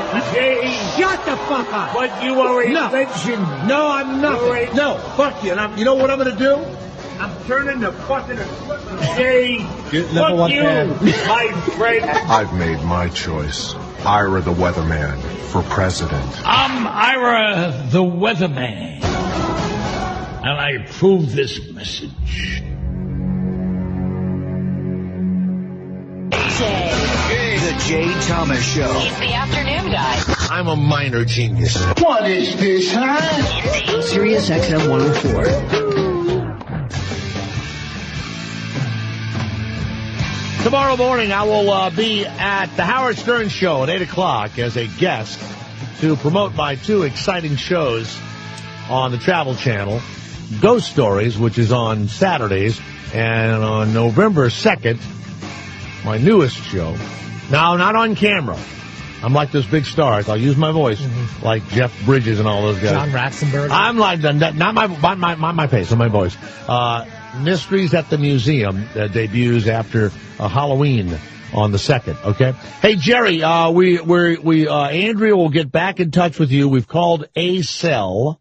I'm shocked. I'm reading it. It's on CNN. It's all over the net. Yeah, we're going to work on it, and we'll try and get a representative back. We want to thank Max for calling us. Yeah, he's a genius. He I is. take everything back I thought about it. And we may wake you up. If I can't get it done tomorrow or the next day, we may do it Friday morning. I do the Howard Stern show. He's off on Fridays. Cool. Okay, we'll get back in touch. Figure with this out, can you? This would be nice to have a toe back. Well, no, and because you are a celebrity, But the thing is, will I lose my celebrity status if my toe's back? No, That's what I think. No, it starts a whole 2 years from now. Yeah. What stops me from saying a dog ate my toe and I grew it back? No, it's a heartwarming finish. You're right. It's like 2020. It's like 2020. You're a genius. Yes, we'll Tell that guy in California, tell him thanks, because I'm shocked. Yeah. It's the new wonder drug. I wonder if I could sprinkle it on other places. Yeah, you can.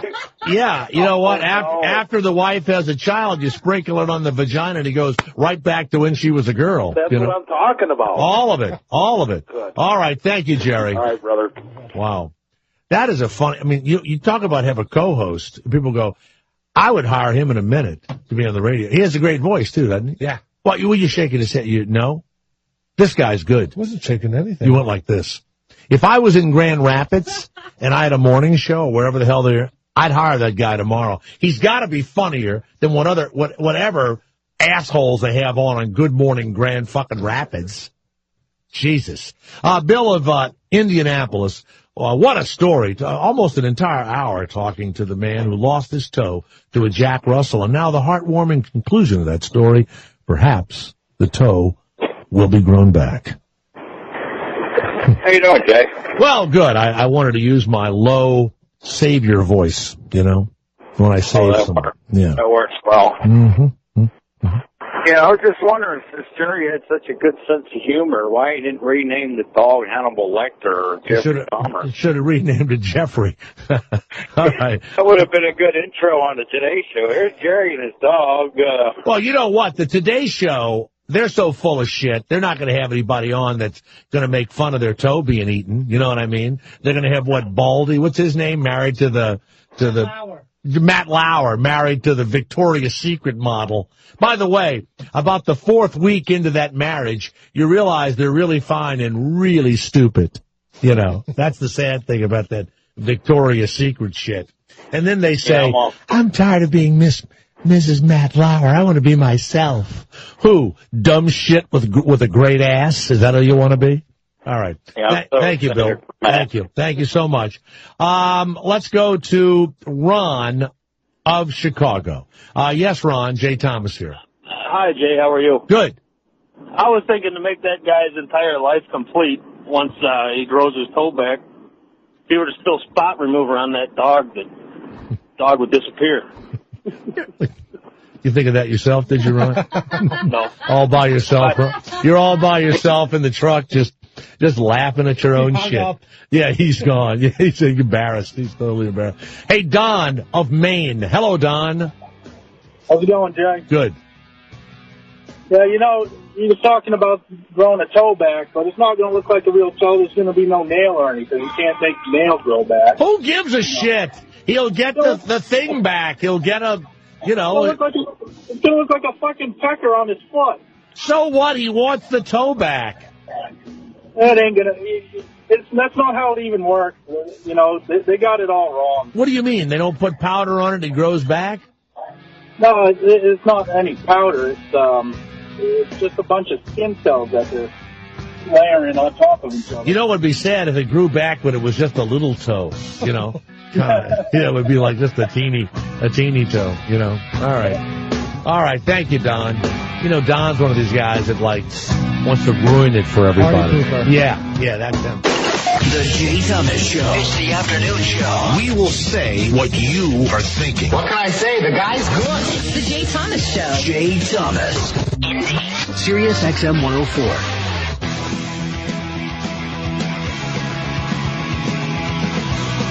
Well, I'm live in New York City this week. It is fun. And, even though it doesn't sound any different to you when I'm other places, exciting to me. Staying out late every night, hanging, drinking, eating, stopping by the Joy Behar Show, doing the Howard Stern Show tomorrow morning, seeing everybody, the bright, cheery faces. Garrett Andritz will be heading off to Las Vegas, so Christina will be manning the show starting tomorrow. Where do you stay in Las Vegas? What hotel? The Grand Desert. It's a timeshare right by the Hard Rock. The Grand Desert? It's a Wyndham. Does your dad own the apartment or something? The timeshare, yeah. Is he glad he has that? You know, it's not like you own a specific week in a specific place. You just buy weeks and you could go to whatever timeshare you want. So you just bought 1 week a year? No, he owns 26 weeks a year. That's 6 months. Yeah. He wants to be in Las Vegas 6 months a year? No, you could go anywhere you want. Aruba, Europe. What did that cost him? All different. You know, he bought it over time. You know, get a deal here, buy some more. Does he think he has a good deal, or does he say that it's after thinking about it, it's not worth it? No, it's definitely a good deal. Because all you do is once you buy it, then you just pay maintenance. Yeah, but you know what? Some of those can be like a couple $100,000. Some of them, yeah. What do you think he spent? 50? For 56 weeks? No.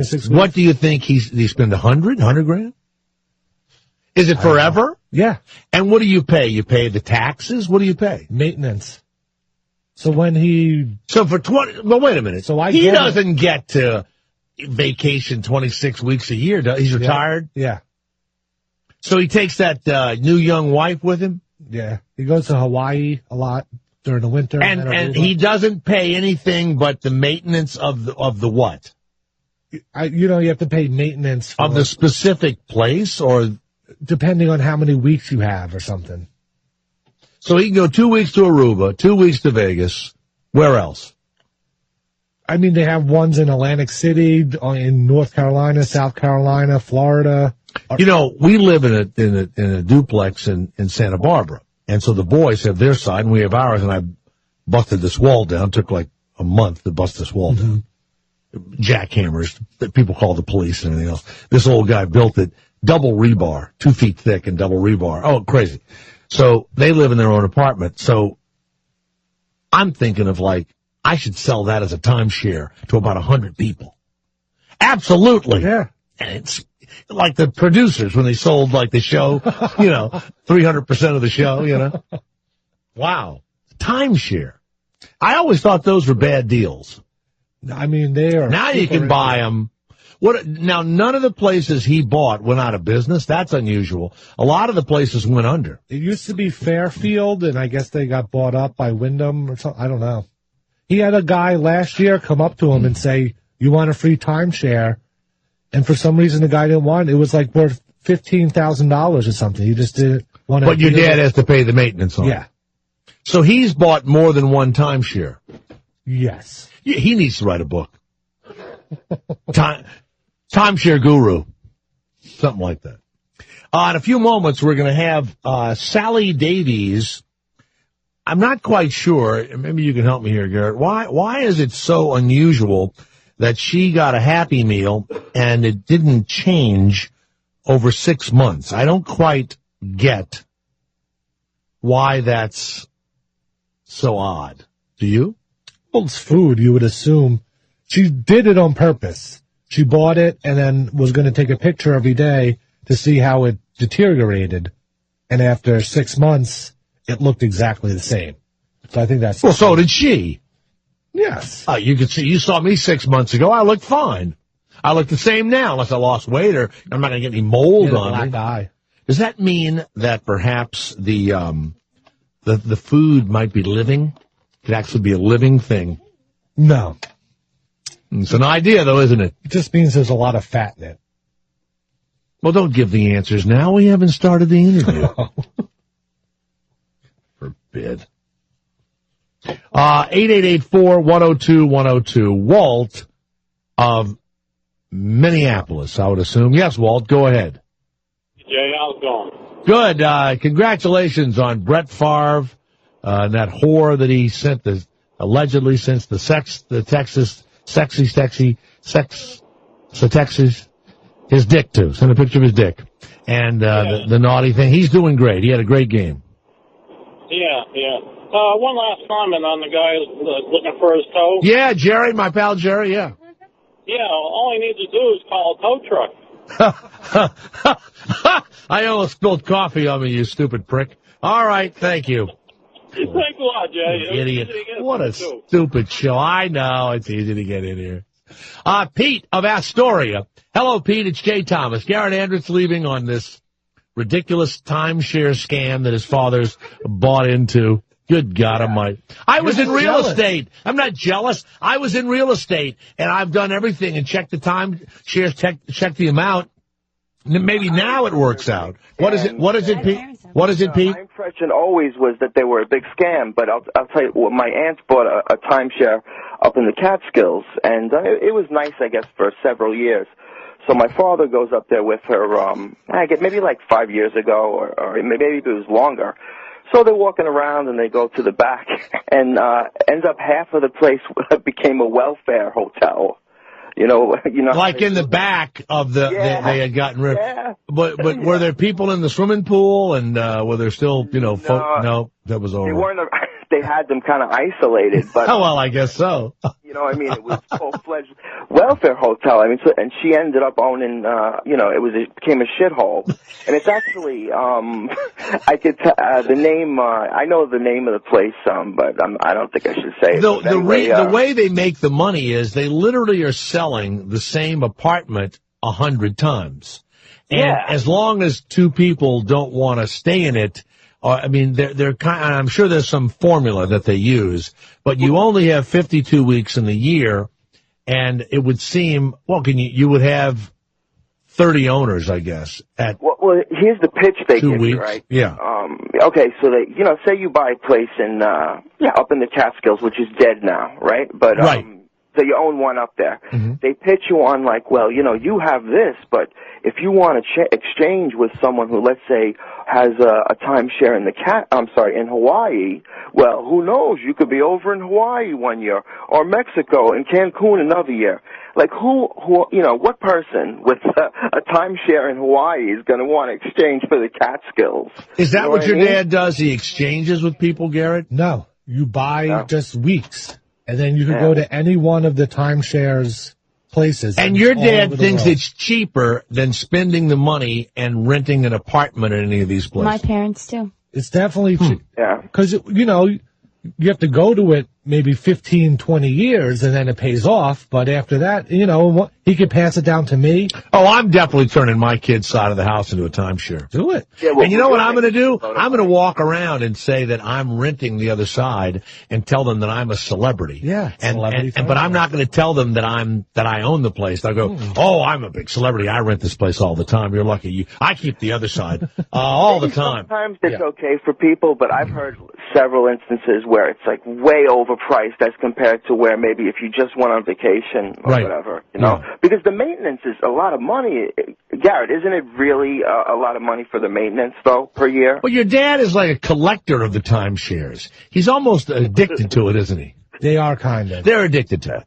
What does the wife think? Does she like it? She's addicted too. They're both addicted. Yeah. And they go to the Caribbean, they go everywhere. And there's also they'll just say, come to New York City for a weekend, and all you have to do is go to some talk where they try to sell you a timeshare, and then you say no, and then you have a free weekend in New York City. The talk is 90 minutes, though. But the talk, though, is awful. It is. Yes, it's awful, but you know what? The last time I came to town, I stayed at a place called the Manhattan Club.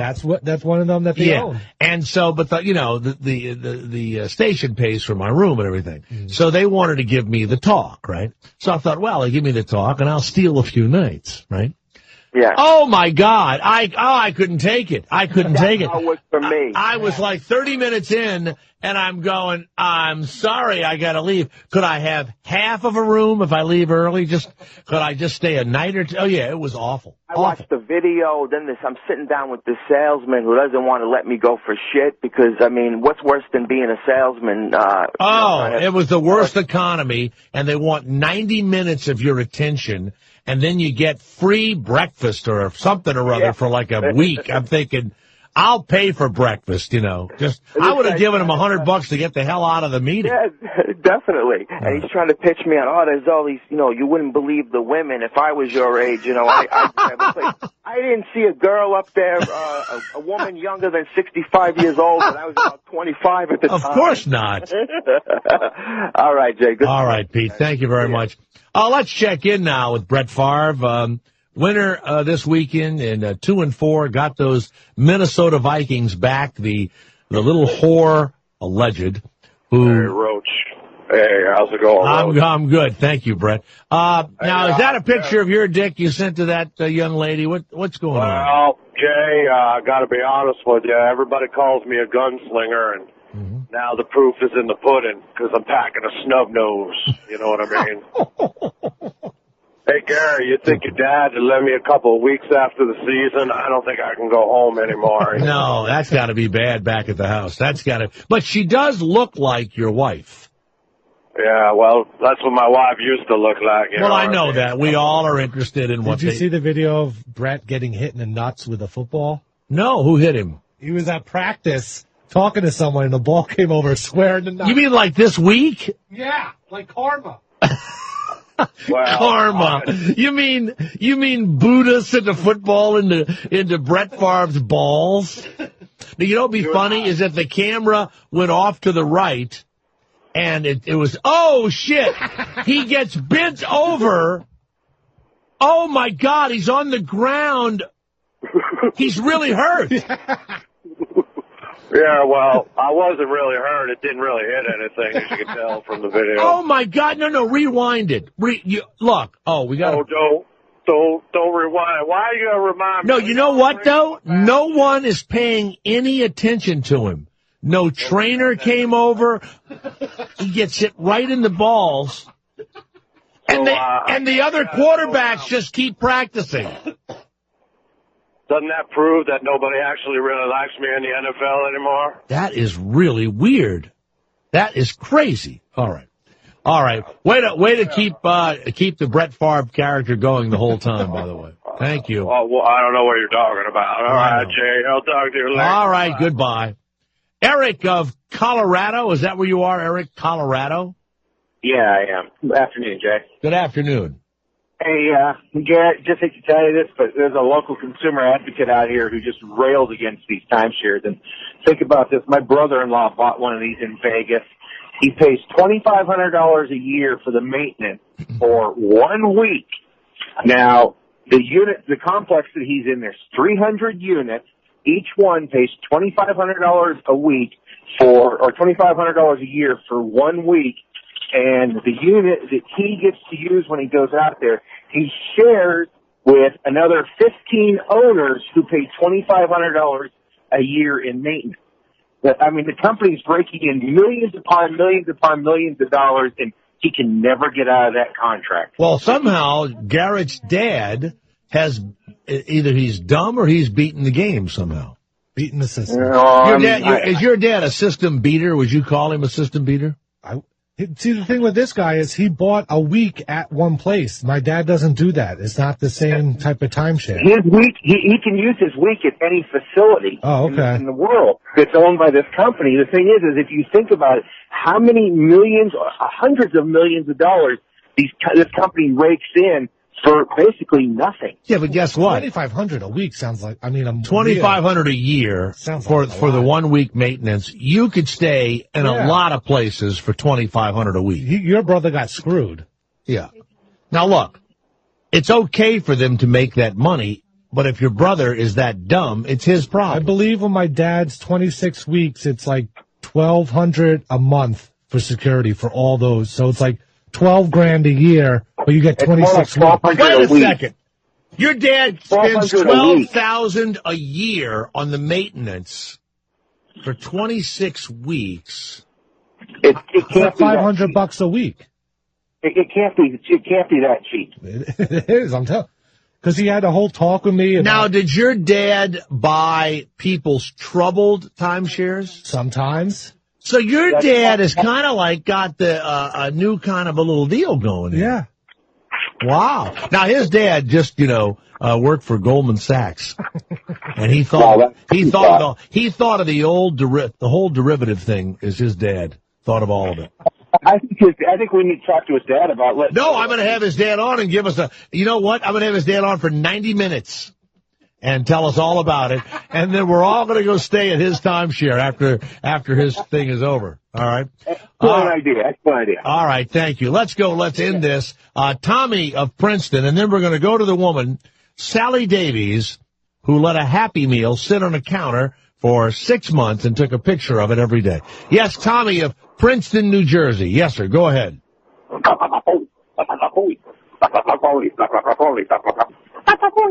You're an idiot. We work together, you idiot. You can't. Baba booey, baba booey, baba booey. I'll say it back to you, you big idiot.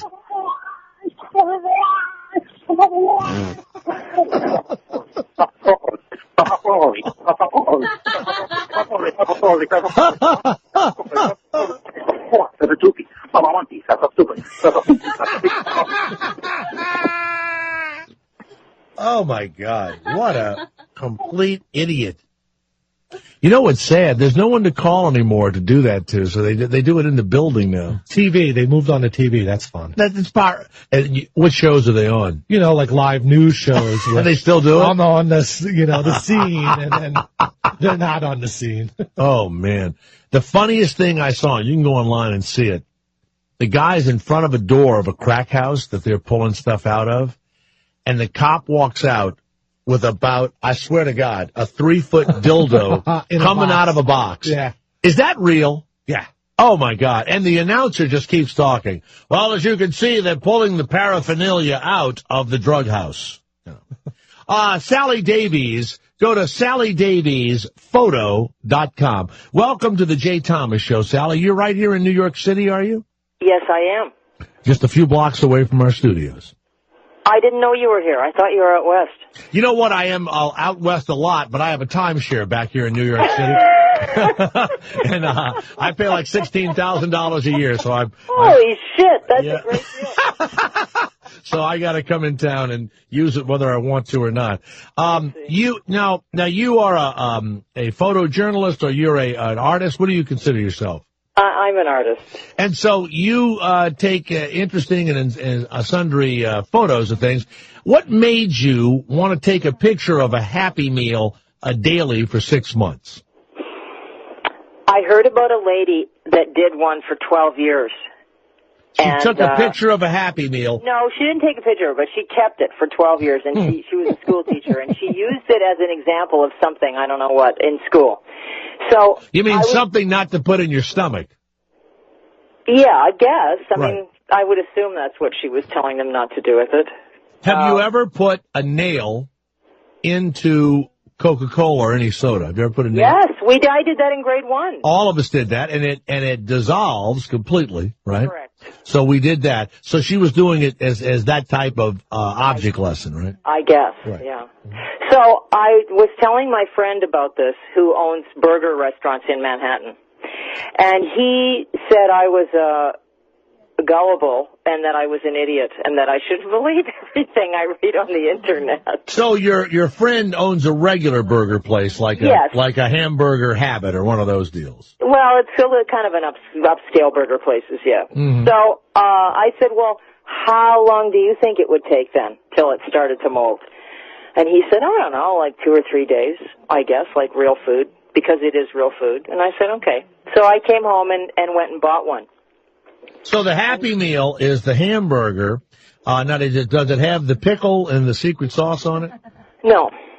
It doesn't have any sauce. I asked to have it without the sauce because I didn't really care whether the sauce molded. That wasn't really the point of And the sauce, I would think, would mold, or the sauce would do something. And it's really moisture that is your enemy, correct? I don't know.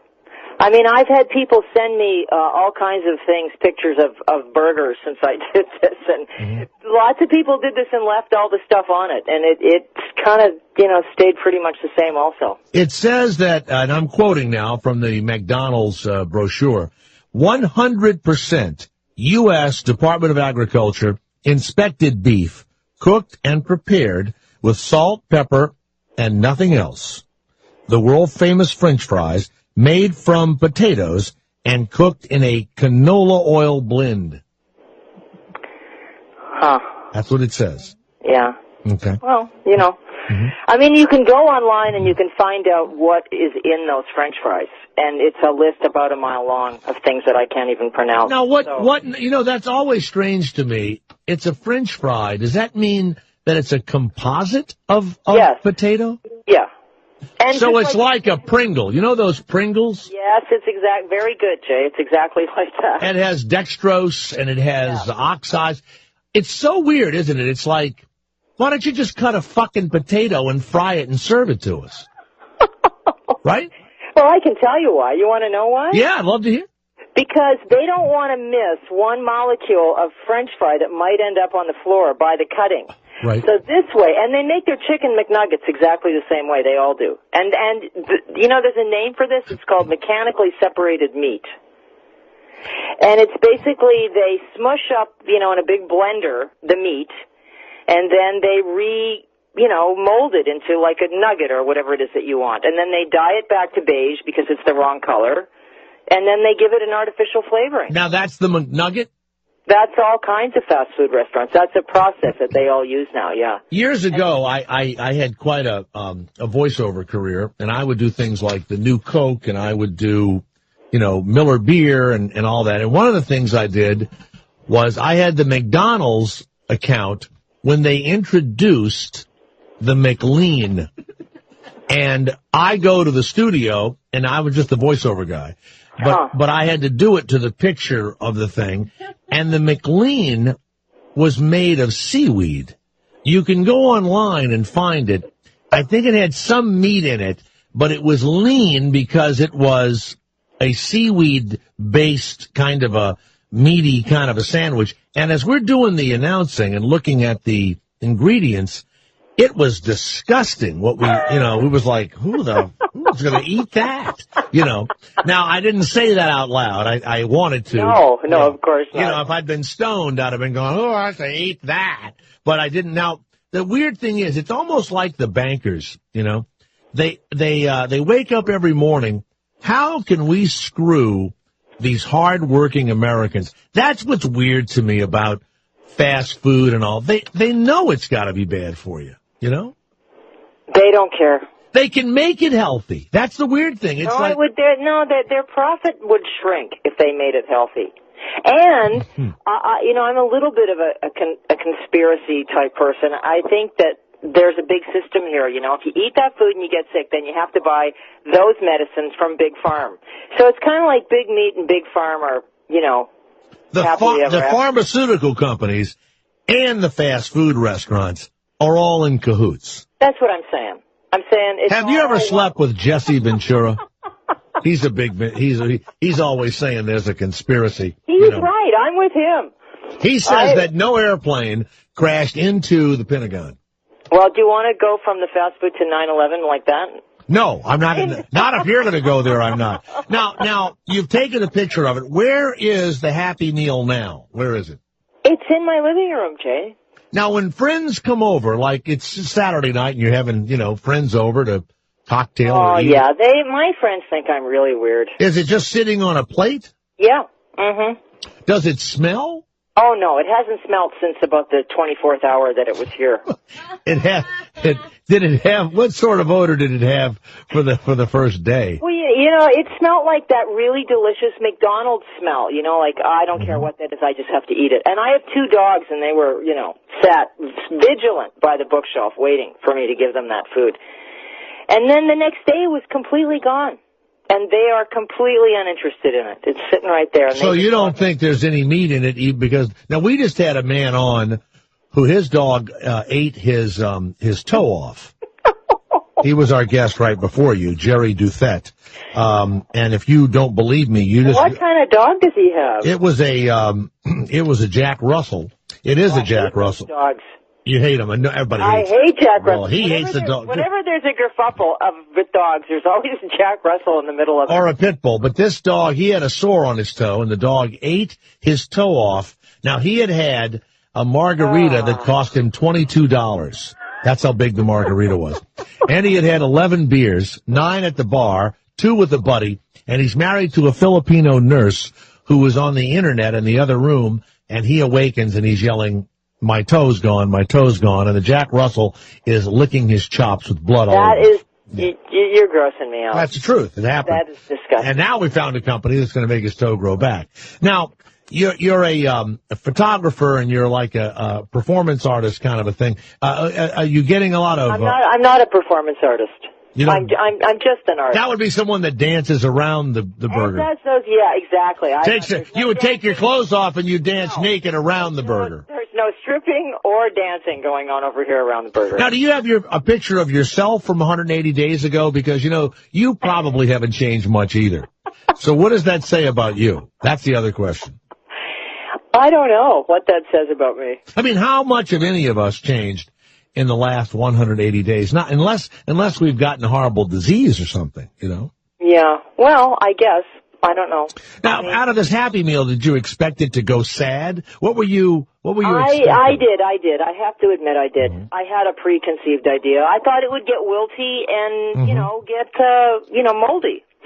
Now, the bread, hard as a rock. The bread didn't mold. Nothing. Now, that's weird to me. Yeah, no, nothing. Because any loaf of bread, you leave out I've left a bagel out overnight or a week or whatever, and next thing you know, it's got a little green spot on it. I cut that off and feed it to the kids, Nice. Yeah. Now, there's a rumor that the toy went bad. No, the toy is still here, too. What is the toy? The toy is like some big black bat. I don't know. It's a black bat? Yeah, it's like a big alligator bat thing with wings.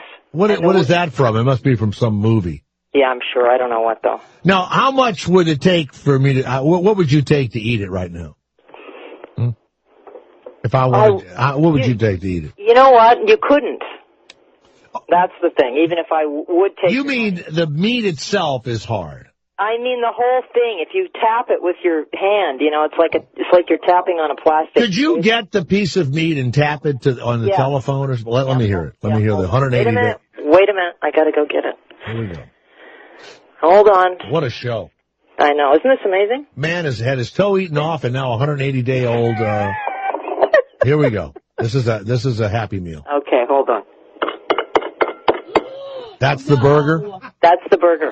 Let's go to Gary of New Brunswick. Where is New Brunswick? You're in Canada somewhere, Gary? Where are you? Where? Oh. Hold on. Leave him up. Sally, we are on the we work with Howard Stern. This guy's left over from when they would call in and they would yell Baba Booey and ruin an interview, Yeah. If you leave Gary of New Brunswick out for 180 days, he's still an asshole at the end of the 180 days. Oh, dear. Yeah. There we go. Wonderful. Okay. That's good. So, are you being sought after now by all of the big art houses to show your work? No, yeah, I'm not yet. I but can't believe it. I am being sought after by every podunk person with a pencil and want to write a column for my local newspaper, and every bun on earth. Now, how do you make a living? From being an artist. And are you going to sell this? I mean, what do you do? Well, I'm not going to sell this. This isn't really my art. I photograph the city and I sell prints of my work. You should go look at my work. You'd like it. Do you sit outside of the cathedrals and sell them? The pictures of Elvis Presley? No, I sell them through, legitimate art venues like artnet.com and, All right, well, look at now. Food scientist Barry Swanson from Washington State University told us that anything high in fat is low in moisture. Right. So, well, that's the explanation of what you've got there. It probably is, and probably salt too. There's lots of salt. There's probably so much salt and so much fat in this that it just isn't. Well, the other thing is the burger is very thin, and once again, high heat. During on that surface area dries it out even more. Mm-hmm. Well, good. That's exciting. Are you going to now? McDonald's, they don't take stuff like this lying down. Have they issued anything? A response? They've issued several rebuttals all over in Canada and down in the States. What have they said? They've been very polite and very appropriate, and they've just brushed me off basically and said, we have no idea what the environment is that Miss Davies is doing this project, so we really can't comment. Well, you know what would be great is to have the picture of it and then their responses, and then you make it into kind of a, an art project under glass. Yeah. Would you like to buy it if I did that? No, but somebody would. Some idiot would. That guy Steve Wynn, who's blind in Las Vegas, that idiot who owns all the art, but he's blind. That's a guy I love. Steve Wynn. Do you like him? He's a billionaire, can't see anything, but he has like $1 billion worth of art. It's like. No, but he bought the art before he went blind. Everything, he only buys Monets, because they're kind of like hazy. Oh, I didn't know they've got mist, they've got, and it's, well, if you look at a Monet really closely, you can't tell if it's a flower or like a ketchup spot. You don't know what it was. You think he was eating a hot dog when he was painting. Hey, Sally, thanks. Good luck. And you go to SallyDaviesPhoto.com or what is it, ArtNet? Yeah, either one. ArtNet. Okay, good luck to you. Thanks a lot. The 180-day. Now, how long will you keep it there on the table? Well, we're actually at 193 days now, Jay, and I just posted a little video on YouTube. So I'm going to keep it till April 10th at least, which will be the 1-year anniversary, because all of these big newspapers want to revisit this on the anniversary. You know what would be great is to get like a grandmother or grandfather who sits someplace, and you just take a picture of them every day for 180 days, see how much they change. Just have somebody. I take it you're single. Yeah. Oh, that's right. I am. Yeah. Because I know as a married person, okay, get the fucking hamburger off the, it would be like enough already. Somebody would demand that the hamburger. Listen, keep it on the table until you have a spouse. That's what you do with the art project. Guys, there will be people trying to marry you just to get it off the table. That's how nuts the world is now. Really? So I need to set up kind of a contesty sort of thing. Marry me or I'll keep the burger forever on the table.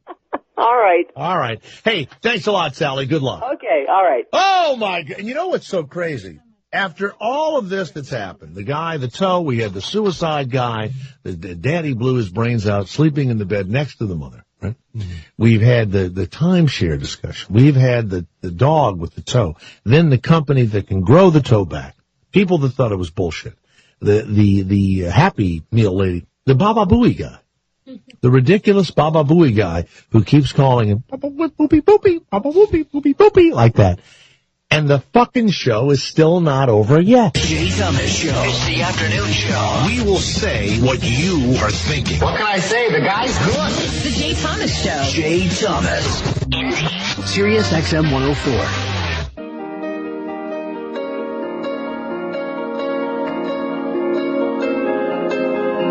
Let's go to Pepsi, who's called us at 888-4-102-102. Hello, Pepsi. Jay Thomas here.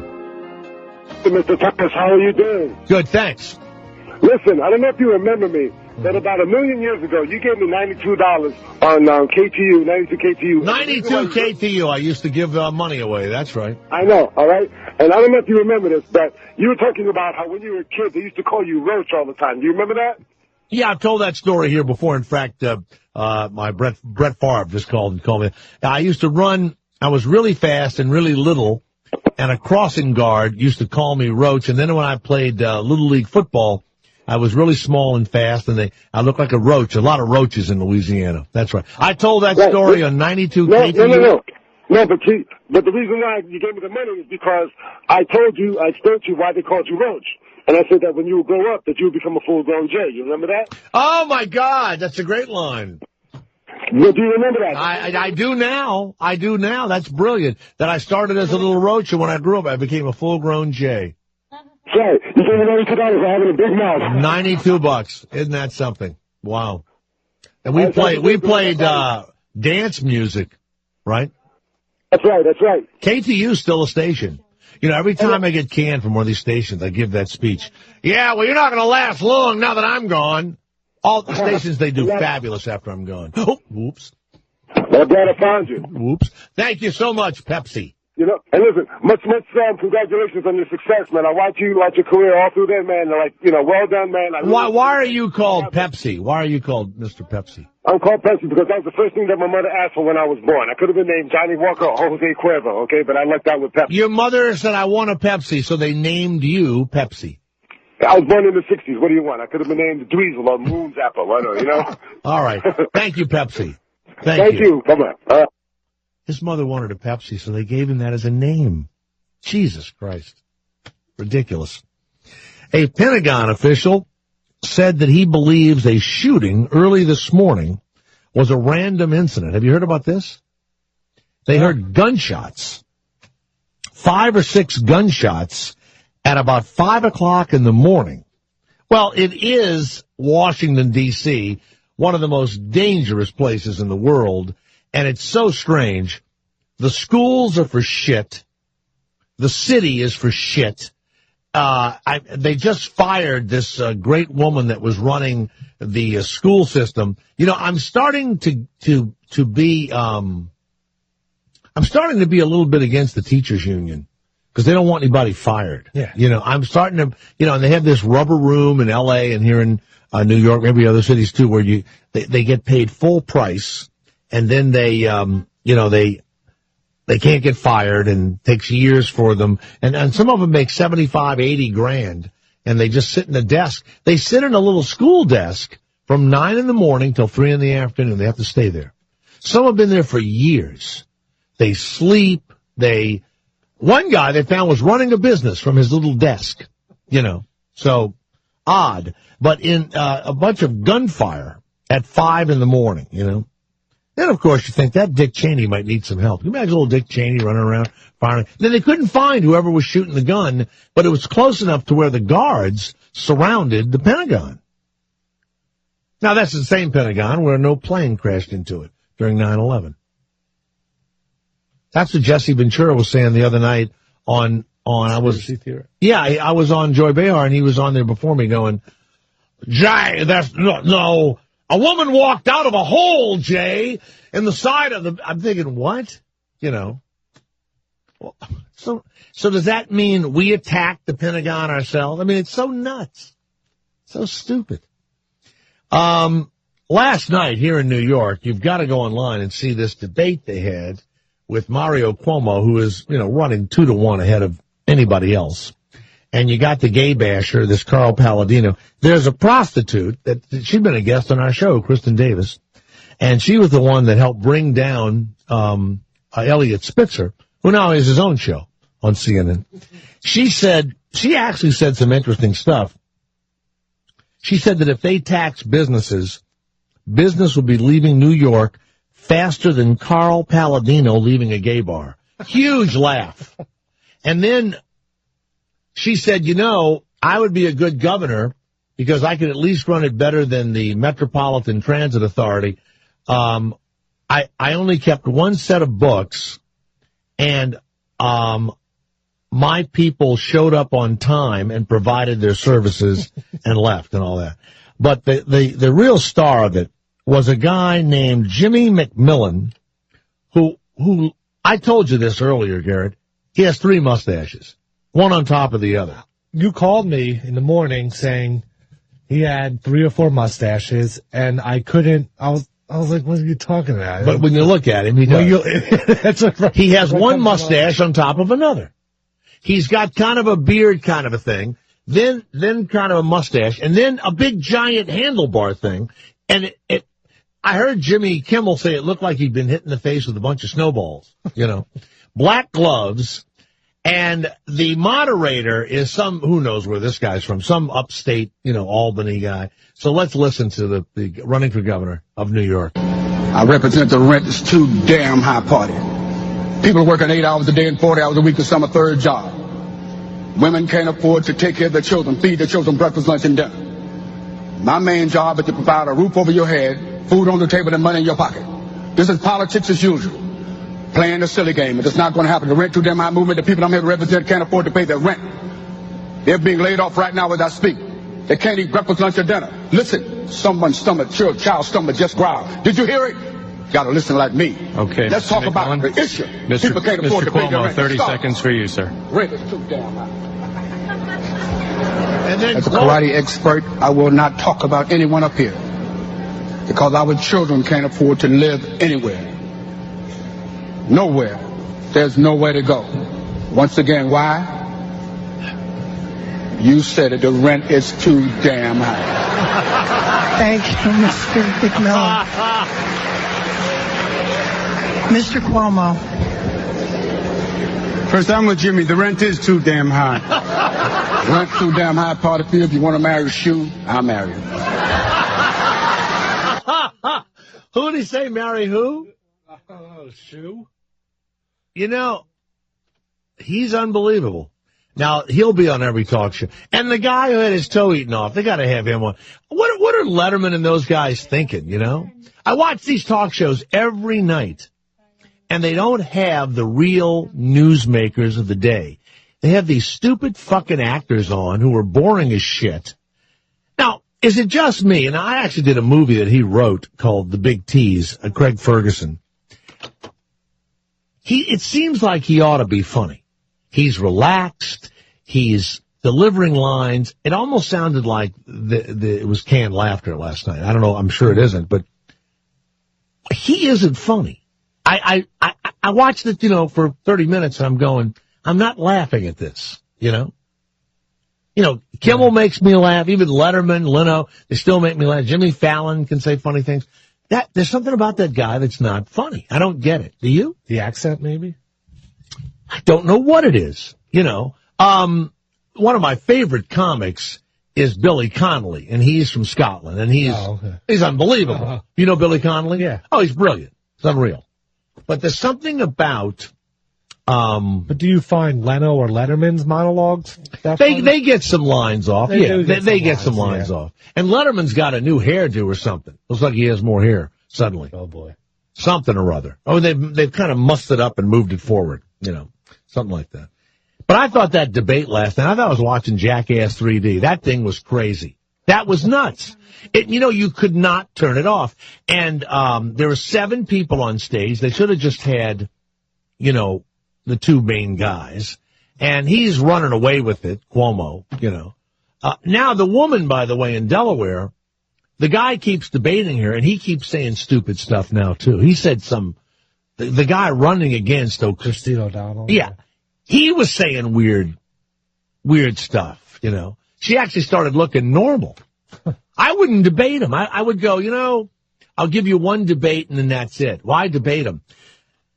Joe Miller from Alaska, a guy asked a question he didn't like and he had him handcuffed. He's the Republican Tea Party guy.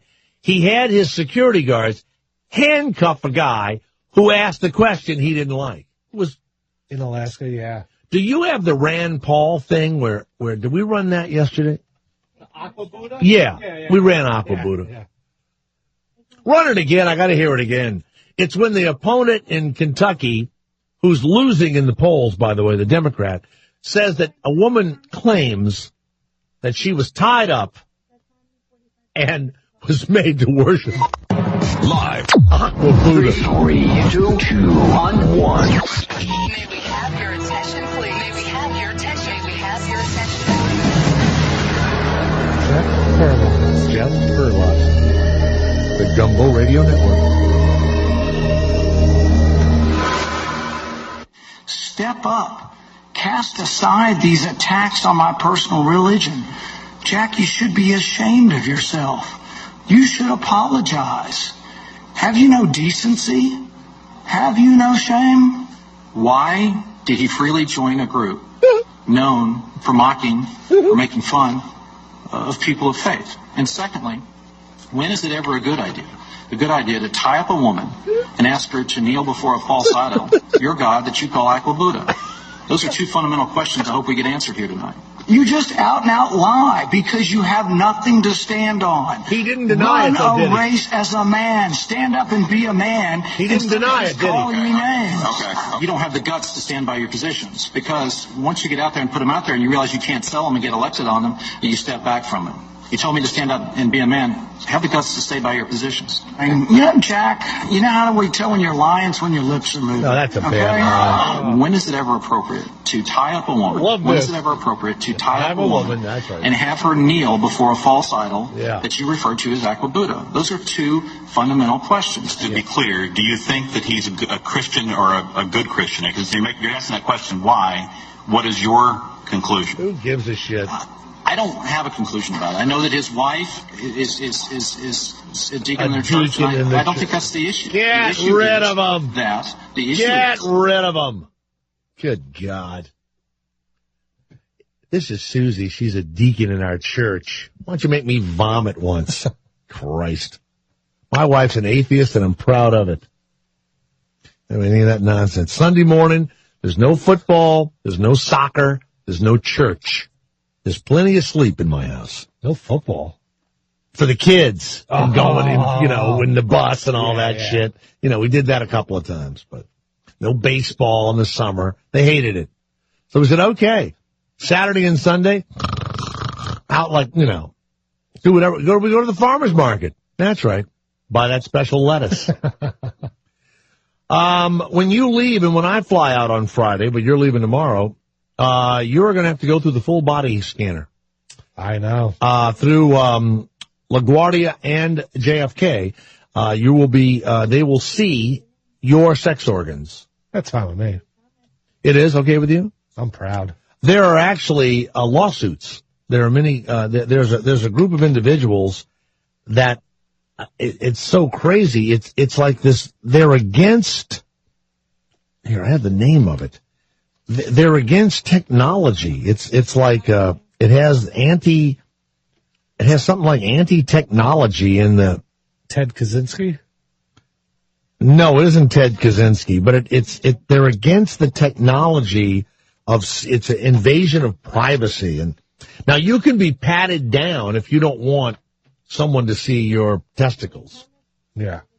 This was installed because of the Nigerian student Umar Farouk Abdul Muttalab, the guy that tried to light his underwear on fire. That's why we have this new machine. Look, anybody with 3 names and no consonants should be on a no-fly list. If you have a fucking name like Umar Farouk Abdul Muttalab, you shouldn't get on the plane. If you've got a burqa on, you shouldn't get on the plane. Are you kidding me? Every time I see the family, I'm thinking they might have those kids strapped with a bunch of bombs. I used to put things in that area on a plane, and now I'm afraid to. What do you mean? You'd put something up your ass? No, I just, tape it to my underwear. Some pot or something? Yeah. Can you not live without pot for 1 week at the timeshare? I have to now. You're going to have to now. Why don't you have some waiting for you? I'm going to call Shuli tonight. No, you mail it to yourself. I'm afraid of that, too. No, you shouldn't be. You wear gloves. You wear gloves and you drive to, you don't live in Brooklyn, do you? Yeah. Okay, you drive to Queens. Yeah. And you mail it from Queens. And you scrawl on it like a maniac and you go, I'm in radio. That's a fan sending me shit. Yeah. I thought about that, but I didn't know how. No one's going to do anything. No one's going to do anything. Dryer sheets. What is it? Dryer sheets. Just like one. That. It'll taste like a dryer sheet? Not if you put it in a bag. Just so you get stoned. Who cares if it tastes like Febreze? It's time for Cooking Tips with Chef Jay and his special guest, celebrity chef Garrett Andres. Here's Jay. Many of you who know this show know that I am preoccupied with my meat thermometer. When I'm cooking at these camps, I buy all this food. I fish and hunt, but I don't want to do it all day, so I go back and I cook. So here's the first recipe. It's called beer can drunken chicken. I got these 3 giant chickens, Garrett. I get some sausages. I get some Pabst Blue Ribbon. Shove it up the chicken's ass. Did you remember to open the can? No, I did open the can, and you put some green beans, potatoes, right in the sand. Put it on the grill, slowly cook it for 3 or 4 hours, and when you serve it, people will go, I am so horny. My panties have been wet all day. Oh, my God. What's more painful than anal sex? Garrett, stop this. Not getting to have anal sex. You know what, Garrett? You're about to get in big trouble. Just use me and leave me pregnant. Jesus Christ! Shut up! This is terrible! This guy pissed in my mouth. Stop it, Garrett! Stop it! And then I licked his ass while we watched porn. Stop it! It ended with a load in my pussy. Jesus Christ! All right, we'll be right back. Good night, everybody, from Chef Jay. The Jay Thomas Show. It's the afternoon show. We will say what you are thinking. What can I say? The guy's good. It's the Jay Thomas Show. Jay Thomas. Sirius XM 104. MTV is, they're having so much success with Teen Mom that they're having Baby Mama 2, 16 and pregnant. Can you cried last night, Kristen? I did. I watched one of the episodes for the first year, the one that gave up their baby for adoption, and it was sad. I cried. It was very emotional. Tell the little whores not to fuck. How about that? I'll get them that message. You know, that ought to be a show. Right on it, Jay. You know, the little whore comes in and Jay Thomas looks in the camera and go, we'll have another whore that fucked a guy and got pregnant. Stay where you are. Brought to you by Coca-Cola.